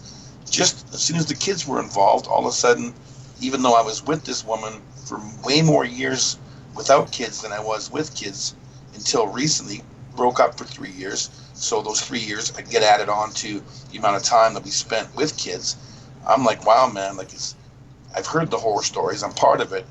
But that woman, whatever changed inside of her, thinking that she needs to protect our children from you, not from just me, my entire family. I have a very large family. All my friends and previous friendships that she had, anyone that was connected to me back here in Lethbridge when she moved, she erased everybody so she could create her false story, the other side of the kids' lives. So at the end of the day, psychopathy has only really started once that woman thought that she has these cubs. Nah, it was always there. It was always there. The world, just like anything's always there. Everybody has everything inside of them. It takes something to make them snap. So that's the problem a lot of these fathers have that get ousted from their own families because of the kid, because they have kids, is that man has a chance of going ballistic when he never would have gone ballistic if he just, had love and was allowed to care for his family, whether you're separated or not. This causes men to go fucking ballistic sometimes. So, and the woman biologically, once they have the kids, man, something changes a lot of the time. Some of them run away, a lot of them don't. They try and protect from everything. When you can't protect anybody from anything, really, that's the world. No, you're absolutely right. And look, the kind of abuse that I got through her after she was impregnated and changed, just a shift of gears. It was always there, man. It's always there, waiting for that moment of gestation where she has something, has a leverage. It's the same with your kid, your situation. She has leverage, the kid. And that's what I realized. I realized, like, as soon as they have that leverage, everything changes. Everything. But it's always there. That's their nature. They're waiting for that leverage, for it to happen. I don't give a fuck what woman you find. As soon as that leverage exists, everything changes, but it still stays the same because it was always there. It's always there because every woman is capable of that. Right, but some women use children as leverage to stay with you when you don't want to be with them, and some women use children as leverage, like the opposite way. Like they use the children both ways against men. Like there's not a lot of men who do that to their partners. Like the whole leverage thing. Like if you want leverage, your relationship's over. The relationship each parent has with their kids is separate now. It's not together anymore. So leverage isn't needed. Yeah. And I've only learned this, since I was fucking 40 years old. Now I'm 45. I'm like, what the fuck? I never had this kind of bullshit before. Well, you and I are both older men and have been married, or let's say not married. Married is such a fucking stupid word nowadays in the Western world. We've both had children, and we have to deal with the mothers of those children. Now, Lamprey doesn't have that experience, and Pro-Male Revolutionary, who's in the chats, hasn't had that experience either. So he doesn't really understand. He wants to understand, but he doesn't. And that's why you and I are talking right now, is because we want to try to make that clear. This is what happens. There is a moment where you procreate and you're together, but when the child is conceived, everything fucking changes. Everything changes. And it's incredible. It's like the psychology of the woman changes. And it's not just the psychology of the woman, it's the psychology of both sides of the family. The woman's side becomes a lot different, whether they loved you or didn't like you before. I mean, there's so many variants in this whole world, depending if you're a woman or a man that is controlled and influenced by their families to the point where you make decisions for everybody else, but you never make decisions for yourself. Yes. I mean, it's not as simple as fucking we're talking about here. It's like a multiverse. Well, making decisions for yourself as a man. Let's put it that way. I mean, making decisions for yourself as a man. I mean, let's be honest. We both put our dicks in the wrong hole. And nobody told us. Nobody told us. Not a single male figure told us. Hey, not one of them sat us down on their lap and said, hey, look, this is what you got to do. This is what you got to watch out for. Be careful about this. Be careful about that. Not a single male figure ever did that for us. All right? And I don't know about Lamprey and other people that have never had kids and have gone through this shit. But have they sat you down and said, oh, hey, here's some warning signs you should know about. Here's some shit you should really understand if you want to get close to a woman. Your dad didn't do it. My dad didn't do it. Lamprey, has your dad done it? What? Stuck his dick in the wrong hole? No. Sat you down on his lap and said, this is what to watch out for. Nope. Exactly my point. You know, and pro male revolutionary who's spamming the chats right now. There he is. There he is. You know what? It's all rational humanoid for billion years of evolutionary socialism. Your dad didn't do it either, man. And that's the point I'm making. You know, I should have been smarter. I wish I was smarter. You know, evolution just, you just throwing shit on a wall, seeing what sticks, and, just, where are you getting at, bro? But that's yeah. But that's the Go whole. on. Look, that's the whole point, man. Is there's no men today that are sitting their sons down on their lap and teaching them about the mistakes they made. There's none. And one of the reasons is because, well, we can blame feminism, we can blame society and the laws, yes, but we can also blame men who've been through that system, and they're not willing to try and push that knowledge onto their children, especially their male or female. I don't care if you have daughters or sons. You know, that's something that's been missing for a long time, a long time. Again, it goes back to baby boomers. Yes, baby boomers.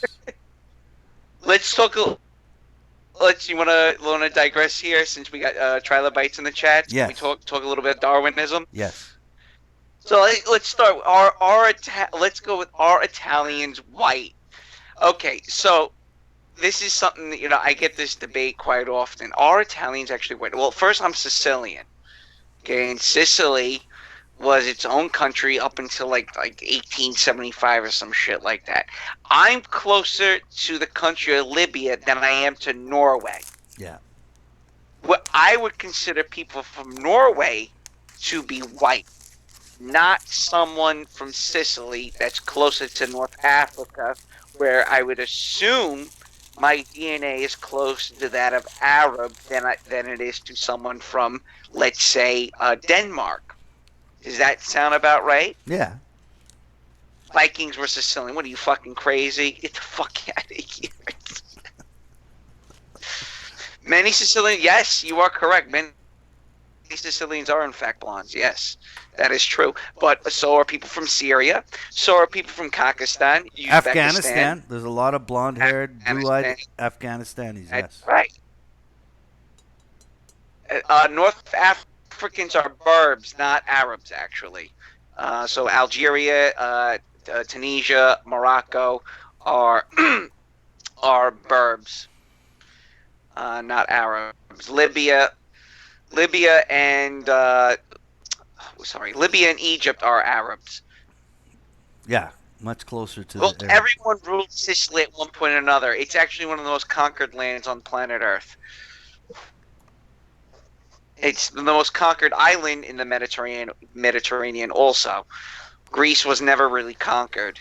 Greece was conquered by the Turks for a brief period under the Ottoman rules, and Sicily, swung back and forth between Muslims, Italians, different Mamelukes. So it's had quite an interesting history. Well, even Lebanese are white. Are white. Yes, they are. Lebanese also. Yeah. Again, this is mostly Mediterranean culture, where I don't see Mediterranean being classified as white. Greeks are. Do you call Greeks white? Do you call Turks white? Do you call people from Libya white? No, Egypt. I wouldn't call Greeks white. I wouldn't call any of them white. People from Spain. When I think white, I think Northern European. Excuse me, pro-male revolutionary. 400 years is a blip. I mean, Mr. Darwin, hello. 400 years. I mean, that's like a cum stain. Like on the whole, spectrum of planet Earth's existence. Roosh isn't white, man. Come on, let's be honest here, man. When we say white, we're talking about Northern Europeans. Like white, blonde hair, blue eyed. Let's be honest For the love of God, let's be honest about white. I mean, how white can you get? The Jews are white. Mm-hmm. Most of the fucking what do you call them? The Ashkenazi Jews, they're white. Are they white though?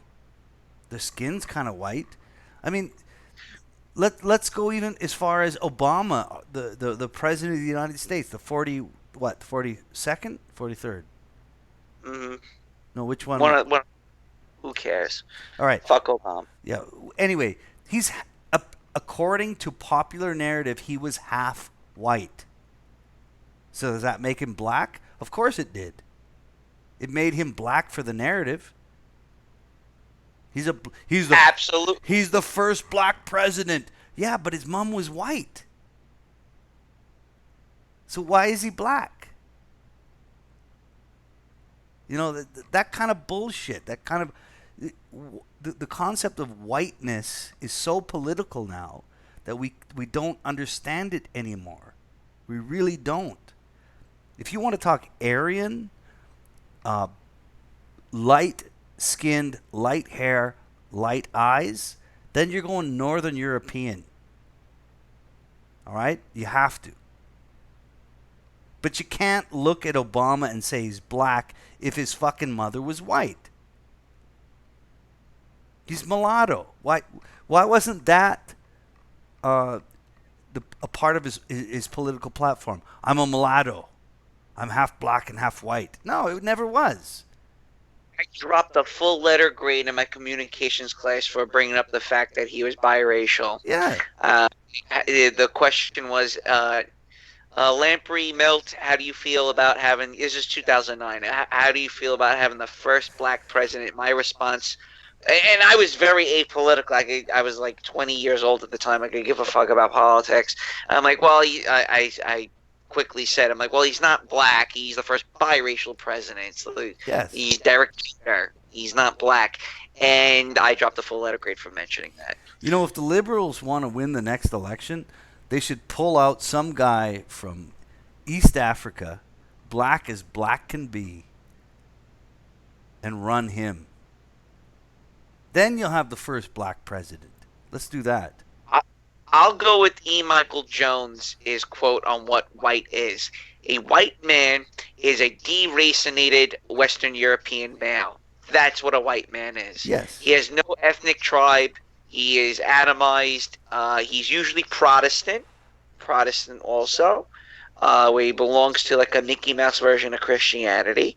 Okay, that is in fact a white person, a person that has no ethnic identity to wherever his bloodline goes back to, whatever country that might be. Usually, again, it's England, Germany, usually those two countries. And again, those are the two predominantly what ethnic group of white is in North America. It's usually English or German. English being the Southerners.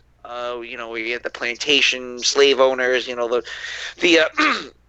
those people of that bloodline to the foundations of America, and again England, if you want to go with the northern parts. Well, Alvaro de Bazan said, if we applied the term white only to blue-eyed and blonde-eyed people, then most of the achievements of the white man have not been done by whites. Fair enough. Yeah. Fair enough. Yeah. If we apply that definition, then fair enough. They have not. I don't disagree with that. But the whole point is, why is everybody so concerned about the color of your goddamn skin? Get this. So I'm at work yesterday, and there's this white Puerto Rican that works with me, and I break his balls because how fucking white he is. And he goes, dude, Puerto Ricans are black. And I'm like, who the fuck told you that Puerto Ricans are black? He goes, yeah, look it up. And I already knew he was wrong. I'm like, you sure about that? I'm like, yeah, Puerto Ricans are descendant of Africans. And I pull it up. Puerto Ricans are 60% considered white, meaning they're from Spain. So he's like, no, get the fuck out of here. You're crazy. Oh, dude, first of all, look how white you are. And then I, 60% considered white, meaning they're from Spain. So he's like, no, get the fuck out of here. You're crazy. Oh, dude, look, first of all, look how white you are. And then I, 60% considered white, meaning they're from Spain. So he's like, no, get the fuck out of here. You're crazy. Oh, dude, look, first of all, look how white you are. And then I called another Puerto Rican. I go, look at his skin color. He's the same color as my fucking father. Okay, you guys are basically descendants of Europeans. I don't want to hear that shit. Well, You know. I mean, this is the thing for me is like, why are you so hung up on white and black? I don't get that. I mean, I grew up as a shit. Black is so dope, yo. It's right. So I'm pro male revolutionary. I'm 2% black. Can you take a guess what 2% black I am? How about this? It's probably the knob of your dick. Or your Well, balls. I tell you one thing. It can pick up peanuts off the floor. Yeah, there you go. No, but I mean, even Alvaro saying, I'm not white. My grandma was blue-eyed, pasty-skinned, and blonde. My mother is green-eyed. Did she stop being white? But that's the whole point. Stop believing it's white and black. I mean, what the fuck? How far have we come? White and black? Obama wasn't black. He was half white, according to the narrative. And I don't believe the popular narrative, but that's what they said. So you can't call him a black president. You can't. But that's how they do it. They want you to understand the differences between your skin color, black, white. That's what they want. Like my skin color is kind of brownish olive. Is my skin color. Arab. It's very Arab looking. Okay, my skin color. It's very brownish, olive, a tint of white. Like, what do you call that? Yeah, European is a much more accurate term. You're right, 100%. But hey, look at Eastern Europeans. I can spot an Eastern European so easy because they cut in a lot of creepy ass ways. They all look the fucking same. Well, they do. And you appreciate this, pro male revolutionary. Eastern Europeans are descendants of Neanderthals. That's what they say. Yeah. Yeah. So they say. You know, and Alvaro says I'm Arab. No, I'm not. I'm not Arab, man. I'm. We're joking. Like I'm so mixed that I can't be pushed into one skin color. Like I can't. You know, neither can lamprey. I'm sorry. No, really. You can't. And if you define, if you try to define the intellect of humanity based on some abstract concept of color, then you're fucked. You're a trilobite, basically. That's what you are. Well, the way I'm able to separate myself from a lot of this whole, the mainstream narrative about, whiteness and stuff like that is that I'm still, my family has only been here for less than 100 years. So I can't really, have empathy for people in the South. I'm also Catholic, which is a persecuted form of Christianity in the United States. I still have lineage to Italy in a lot of different ways, man. Like, I'm not that far removed from the continent of Europe. And also, Italians have this reputation. They weren't really a colonial power. They colonized only 2 countries in Africa, and they also played both sides of the fences during World War II. So I don't really, it's funny how Italy kind of got away with a lot of shit during World War II because, after the fall of Mussolini and during the occupation of Germany and by the Allies. The Allies were like, when they looked at Italy, they were like, they're Italian, just leave them alone. That was the attitude. I think they've been through enough. We'll just move on. Do you think it was pretty? Go on. Did that come down to when Hitler saved Mussolini? Well, the Italian people didn't want to go to war. And that was obvious even up until 1939 that, Italians just got dragged right into it. And Italians were like, we really don't really want to fight. Oh, here's a great story for you. one of my favorite stories about World War II. Prior to 1939, in the buildup of the German war machine, obviously Germany was developing some quite impressive submarines, the U-boats. Everyone knows about U-boats. We all seen the movie Das Boot. So the Italians wanted to follow the Germans. Like, we want submarines too. We want some badass subs and shit.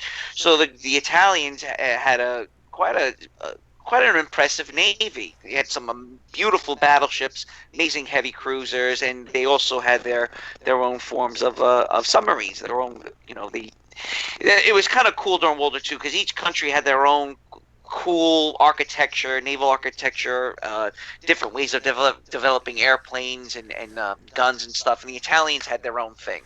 So when the Italians developed their own submarine, they wanted to show the German naval engineers what they have done.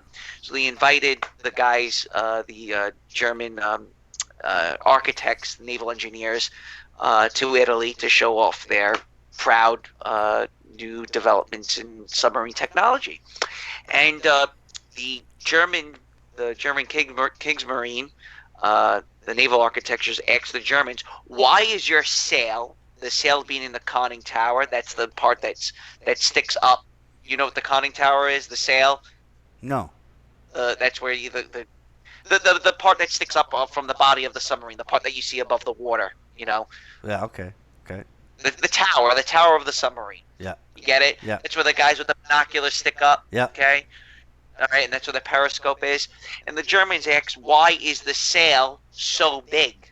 Why do you have such a big sail? It's cumbersome. It slows down the submarine. It's more of a target. Why did you do this? Why did you design your submarines this way?" The Italians' response, the Italian naval architecture's response to the Germans were, "Well, we like to eat outside, so we wanted a big sail with a big table so we can all sit outside and enjoy the weather." Horrified. The Germans are horrified with this answer. So you're sacrificing the combat readiness of the submarine so you guys can enjoy nice weather and eat outside. Is that what we're hearing? Correct? Yes. This is what we do. We like to eat. The sun is so nice.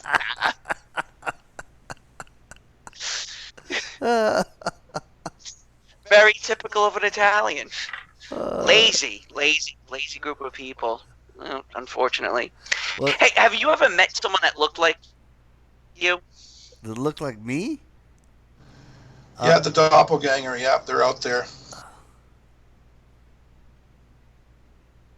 I don't know, man. What's that? So you never bumped into someone that looked like you in public? No, never. A stranger that looked like you? No. I did one time. At one time, he was about 15 years older than me, and a little bit taller. And it happened to be in Cambodia. I was on a bus on my way to Battambang.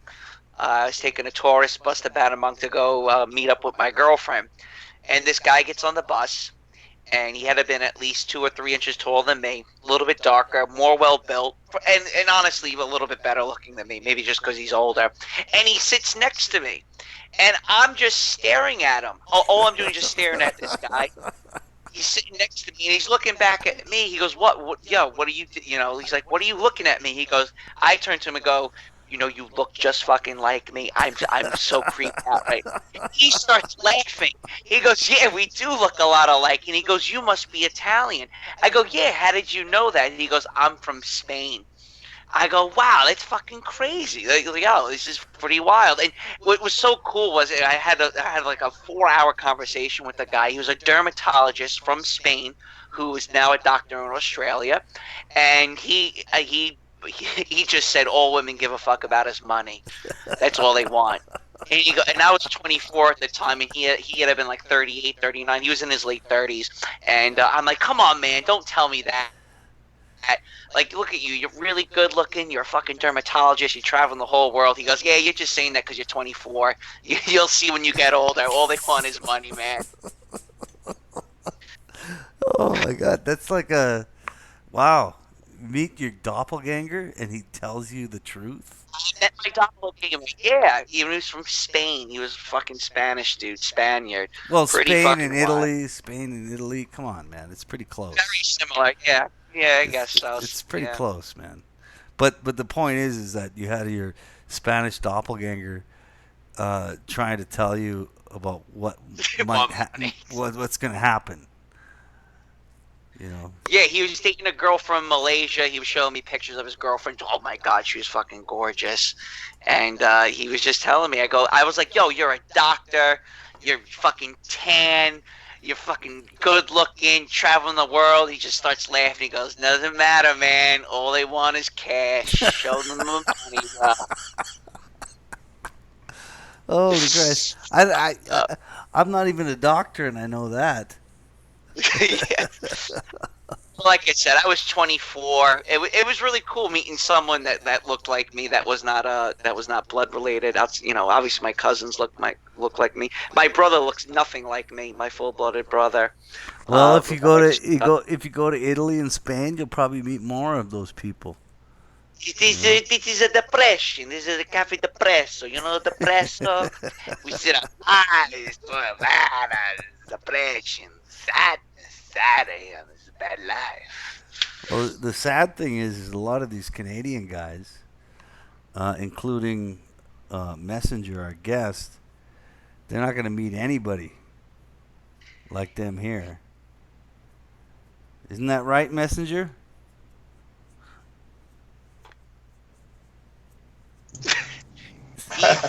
He's depressed right now. He's sad. I'm not going to meet them where? Here? Yeah, you're not going to meet them here. Where's here? Well, where's all your fucking natives? They're all here. They're all the natives. They're all mixed. They're mixed so much you'll never recognize them again. You have nowhere to go.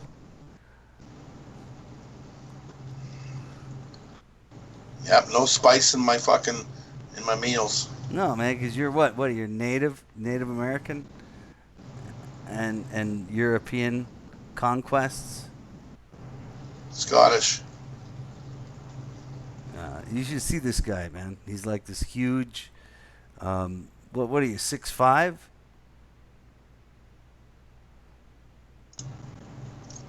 It's not the height; it's the girth.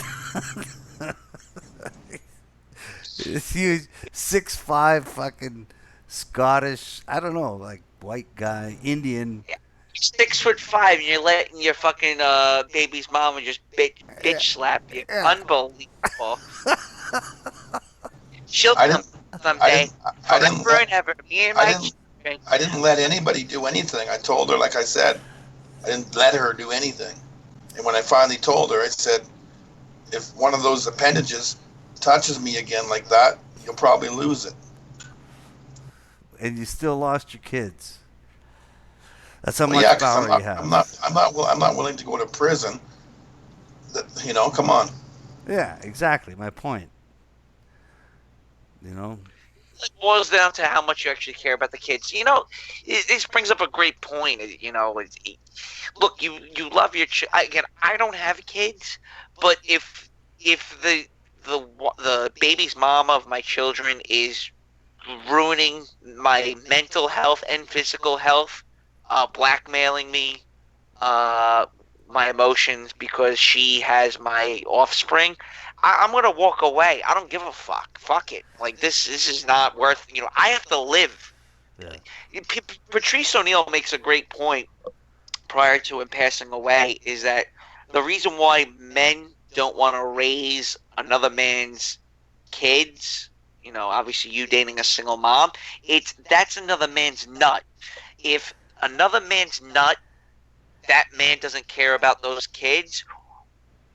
You should follow suit with that guy by abandoning the mother of the children. There's a reason why he impregnated that woman and left. Maybe she's fucking crazy.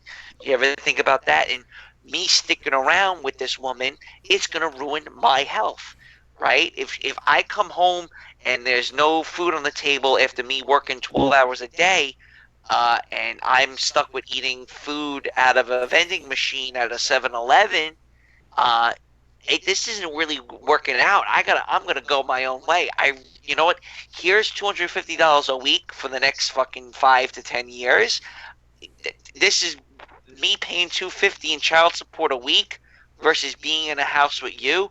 It's better. You're better off. You know. Well, you're talking to two guys that are the biological fathers of the children, so it's a different story. Um, we're not men that are trying to raise some other man's children. But what if you both of you are now, single? Obviously your baby's mamas don't live with you, but I look at these guys who just stick around with their miserable shrew wives. That's You've sad. really got to question. That's fucking sad. Right, it's not worth it. It's No. that's the point I'm trying to make. Well, those men have to run as far away as they can, and the problem is as far as they run, the law will fucking catch up to them, and I feel sorry for those men. And I really do. Myself and Messenger, we have our own kids. We know who they are.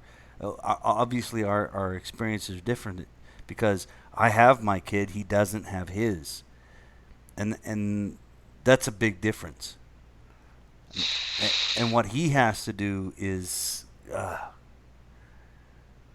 man, Messenger, I'm really happy I'm not in your shoes. That's all I gotta say. I've been walking barefoot for months though, so it's all good. Yeah, that's rough shit, man. Really rough shit. I was lucky. I was very, very lucky.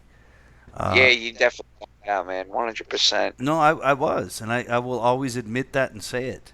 100%. I was lucky. I got married in a country that didn't have no fault divorce. It didn't have the same rules that apply in the Western world, and I got out with my son because of that. So I want men to understand this as well, is that what you're capable of doing as an individual is dependent on what the legal system allows you to be. And it's gynocentric. So in the Western world, if you get married and divorced, you're fucked. I'm sorry. My advice is, if you live in the Western world, do not put your dick in any woman that you might think you could get pregnant. Never do it. Otherwise, you're done. Like there's very little hope after that. Well, let's talk about hope. Let's talk about some good things for men. What's going on, men? How are men? Everyone's happy in their jobs. Everyone's, no one's committing suicide on this channel tonight. We all good here? What's going on, men? I'm very happy. Work's great. I'm psyched. I just wish the cost of housing wasn't so astronomical. I gotta bring in over six Hey, figures to live in New York to live a hey, medium. hold on, Lamprey. There's things I don't know about. I don't talk to a lot of Americans, not by choice. It's just like I don't know a lot of Americans, but I've always been curious because I don't know. I'm from small towns. No matter what, if you want to put them up against New York City on every level or all of the places around that state, or how does it work again? Like you have the city, and then you have all these places around, and they're all part of the same area, but they're not. Like the four boroughs and all that shit. Yep. 5 boroughs, but yeah, Yeah, I lost one there, one borough. So it's always the forgotten borough. I know. what's the reality of, like, just again with like, as a renter, even fuck being an owner, if you just want to rent a decent place with 3 bedrooms for yourself?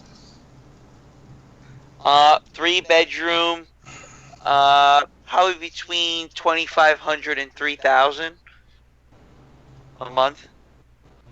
Okay, because you can get that for about, I don't know, 1,100 here, 12. Yeah, but what's the average wage? I mean, how much you get paid Yeah. hourly? Well, not well. It's different across Canada, but where we're living now, the minimum wage is 15, but a decent wage is like 22. Okay, that's pretty good. That's not bad. That's not bad. You need to make about $60 an hour here, and you'll be living pretty well. Not here, Well, man. if you're paying like $3,000 out just for like a, you know, I just thought New York was a nightmare. Like, I mean, depending on where you want to live, you could pay a lot more than $3,000 for a 1-bedroom fucking tiny 800 square foot fucking apartment. Yeah, inside New York City, that's about what it's like. The problem with New York that no one discusses is what you're paying in property tax. So you'd be to live in an average town, you'll be paying about $1,000 a month in taxes, and then you're going to be paying about $2,500 in a mortgage. So you're looking at $3,500 right off the bat for a decent place. And this goes hand in hand with women who want it all. So women got feminism, okay, and now the new thing, from what my friends are telling me, is that the new thing what women want is they want to be stay-home moms, and that's like being a trophy wife is now like the ideal. That Absolutely. they want to get married and they don't want to work. Well, you wanted feminism. You wanted a career. Now that you're in the workplace, the cost of living's gone through the roof. Well, lies always fall in the face of lies, and that's all they have. We can call it liberalism or we can call it the left. But in the end, if you want to subscribe to bullshit, then that's what you're going to get in the end. You're going to get bullshit. And that's why women shouldn't be allowed to vote. Because they vote for bullshit, and bullshit begets bullshit. You know, we're watching it happen live now. It's happening. Okay? It's happening live. And the best women I know, which would be my mother, my cousins, my nieces, the people that I know, the women that I know closest to me, they subscribe to this shit. They love it. Right. They want to have a career, okay? And then when they want to get married, they cry that they don't want to have a career anymore and they want someone to pay for everything. Exactly. Exactly what I was saying. You know, and I'm tired of it, honestly. Like how far do you think this is going to go? But at the same time, how many men are going to say stop? Can you stop this? It doesn't work. And in the end, it comes down to men saying stop doing stupid shit. And this goes back to the patriarch, the male patriarch of a family, telling the daughter, stop your bullshit, submit to the man who's got some sense.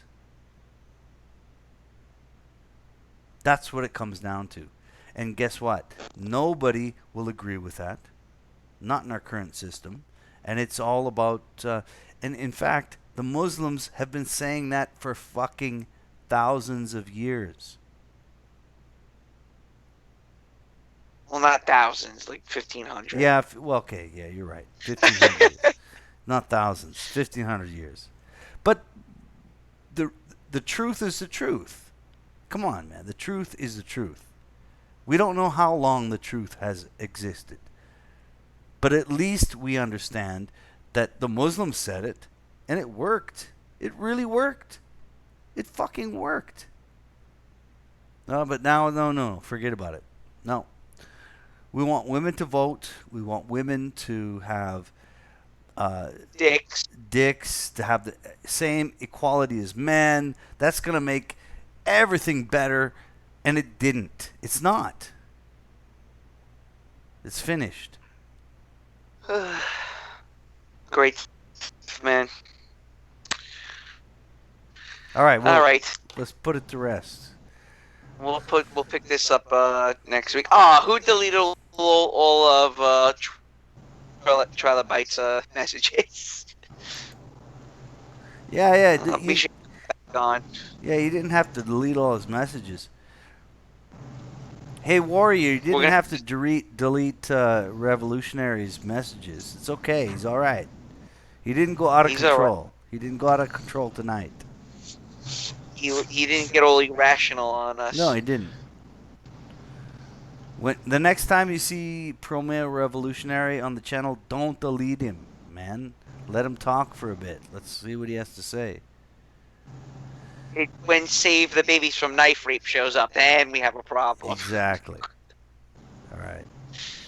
All right, guys. We'll talk again in the next stream. In Thanks, Rio, stay wise. Thanks, Stay everybody. safe. Yeah, Messenger. Thanks for coming on. Listen, with every time it's unprotected chatter, that means you're coming on. Careful. I've just been kind of quiet because I got lots in my head, but it was enjoyable. Thank you. I know you have a lot to say, man.